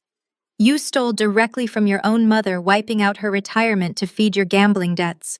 You knowingly facilitated the transfer of illicit funds to offshore syndicates, acting as the financial architect for a treasonous transaction. Trevin kept his eyes glued to the defense table, his hands trembling violently. This court sentences you to 10 years in a federal penitentiary, Judge Harrison declared. You will serve a minimum of 85% of that sentence before you are eligible for supervised release, followed by an order of full financial restitution. Trayvon's knees buckled. A marshal had to grip him by the bicep to keep him upright. 10 years. His youth, his elite career, and his freedom were entirely gone, traded away for a momentary thrill that had ended in complete ruin. He was led back to his chair, a broken man. Judge Harrison then turned his attention to the primary defense table. Preston stood up. He looked gaunt and hollow. The artificial tan he had maintained for years had faded to a sickly gray, and his eyes darted nervously around the courtroom. Even now, facing the absolute end of his life as he knew it, he was still searching for a loophole. He was still looking for a legal technicality, a way to gaslight the federal judge the exact same way he had gaslit me. But there were no loopholes in high treason. The federal prosecutor laid out the final timeline for the official court record. They detailed Preston's infiltration of my biometric safe. They submitted the comprehensive wire transfer logs tracing the money to the Middle East. They read the sworn corroborated testimony of Jessica, who had officially secured her own freedom by detailing exactly how Preston acquired the synthetic sedatives to drug my coffee. Judge Harrison did not even look at Preston's expensive court-appointed defense attorney. He looked directly at the man who had sold out his country to fund a luxury penthouse. Preston Hayes. Judge Harrison stated, the contempt radiating from every syllable. Your actions demonstrate a level of sociopathic greed and malice that this court rarely encounters. You did not just commit domestic abuse and financial fraud. You willingly, eagerly jeopardized the national security of the United States. You traded classified military infrastructure to unverified foreign agents purely for personal enrichment. Preston swallowed hard, his hands gripping the edge of the defense table. You believed you were smarter than the federal government, the judge continued, leaning forward. You believed you could systematically poison your wife, steal her assets, and walk away a wealthy, untouchable man. Instead, you documented your own treason on hidden cameras. This court sentences you to 25 years in federal prison. Due to the national security enhancements attached to your espionage charges, this sentence is to be served without the possibility of parole. Preston stopped breathing. 25 years. No parole. He would be an old, broken man before he ever saw the outside of a concrete wall again. He swayed on his feet, turning to look at his lawyer, his mouth opening in a silent, frantic plea. But the attorney simply closed his briefcase and looked away. There was absolutely nothing left to say. The gavel came down. The sound was like a gunshot, finalizing the complete destruction of Preston Hayes. Two heavily armed U.S. Marshals stepped forward, gripping Preston by the arms. They turned him around to face the gallery, preparing to march him back through the heavy wooden doors leading to the holding cells. As he shuffled forward, the chains around his ankles dragging against the floor, his hollow, bloodshot eyes frantically scanned the rows of seats. He was looking for someone to blame, someone to direct his final surge of impotent rage toward. His gaze locked onto mine. I remained perfectly still in the second row. I was not wearing the exhausted, terrified expression of the victim he had tried to create. I was wearing a sharp, tailored charcoal suit, radiating absolute authority and peace. My posture was flawless. I sat directly next to Dr. Marcus Reed, who watched the disgraced executive with cold clinical satisfaction. I had secured my life, my finances, and my absolute freedom. Preston stopped walking for a fraction of a second. His face contorted with a desperate primal agony as he looked at the woman he had completely underestimated. I did not glare. I did not gloat. I held his gaze, tilted my head slightly, and offered him one final, chillingly polite smile. The marshals yanked his chains forward, dragging him out of the light and into the dark. The heavy oak doors clicked shut, sealing the fate of the Carter men. I did not look back. I walked down the marble steps of the federal courthouse and stepped out into the crisp Manhattan air. For the first time in over a year, I took a deep breath that belonged entirely to me. My mind was razor sharp, my blood was clean. The shadows they had tried to cast over my sanity had been completely eradicated by the blinding light of federal justice. Preston and Trayvon were officially erased from my world.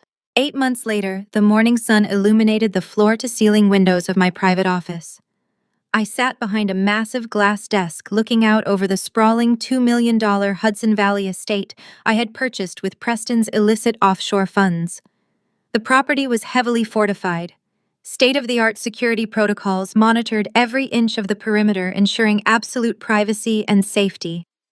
But this was not just a home. It was the headquarters of my newly launched enterprise. I had leveraged my decade of high-level government cybersecurity experience to establish an elite private consulting firm. We catered exclusively to high-net-worth individuals, multinational corporations, and private entities requiring bulletproof digital infrastructure and asset protection. I was no longer just an intelligence contractor working in the shadows. I was the founder and CEO. My days of being gaslit, diminished, and chemically subdued were ancient history. Dr. Reed's intensive detoxification regimen had purged the last of Preston's synthetic sedatives from my system months ago. My physical strength had fully returned. My cognitive processing was faster and more ruthless than ever. I dictated my own terms, negotiated my own lucrative contracts, and operated with absolute autonomy. The universe has a remarkable way of balancing the scales. While I was building an empire in the Hudson Valley, the Carter women were experiencing the crushing gravity of their new reality. Beatrice Carter, a woman who had spent 3 decades measuring human worth by zip codes and country club memberships, now measured her days in 15-minute scheduled breaks. The federal asset forfeiture had left her with absolutely zero liquid capital. To avoid sleeping in a municipal shelter, Beatrice was forced to accept a minimum wage position at a discount retail chain located in a rundown strip mall she once would have refused to drive past. She spent 8 hours a day standing on cheap linoleum floors, under harsh buzzing fluorescent lights. She wore a stiff royal blue polyester vest with a plastic name tag pinned to the lapel. Her days consisted of untangling cheap plastic hangers and folding towers of acrylic sweaters left in disorganized heaps by hurried shoppers. The immaculate manicures she used to display over bone china teacups were a thing of the past. Her hands were now dry, cracked, and calloused from breaking down heavy cardboard shipping boxes in the stockroom. The ultimate punishment for Beatrice was not the physical labor, it was the absolute destruction of her ego. Just last week, a former acquaintance from her elite Connecticut social circle had walked into the store looking for cheap holiday wrapping paper.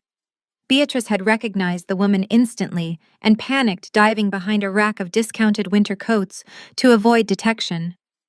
She spent the next 20 minutes crouching in the dust, her heart pounding with pure, unadulterated humiliation, terrified of being seen in her polyester uniform. Her toxic arrogance had been entirely broken, replaced by the suffocating weight of poverty. Felicity's reality was equally bleak. She had lost her senior director title, her 6-figure salary, and her immaculate reputation in the financial sector. The FBI raid and her subsequent termination had blacklisted her permanently. No reputable wealth management firm would even grant her a preliminary interview. She now lived in a cramped, noisy 300-square-foot studio apartment in a rough borough. The walls were paper-thin, transmitting every argument from her neighbors. The radiator hissed violently throughout the night, leaking rusty water onto the warped floorboards.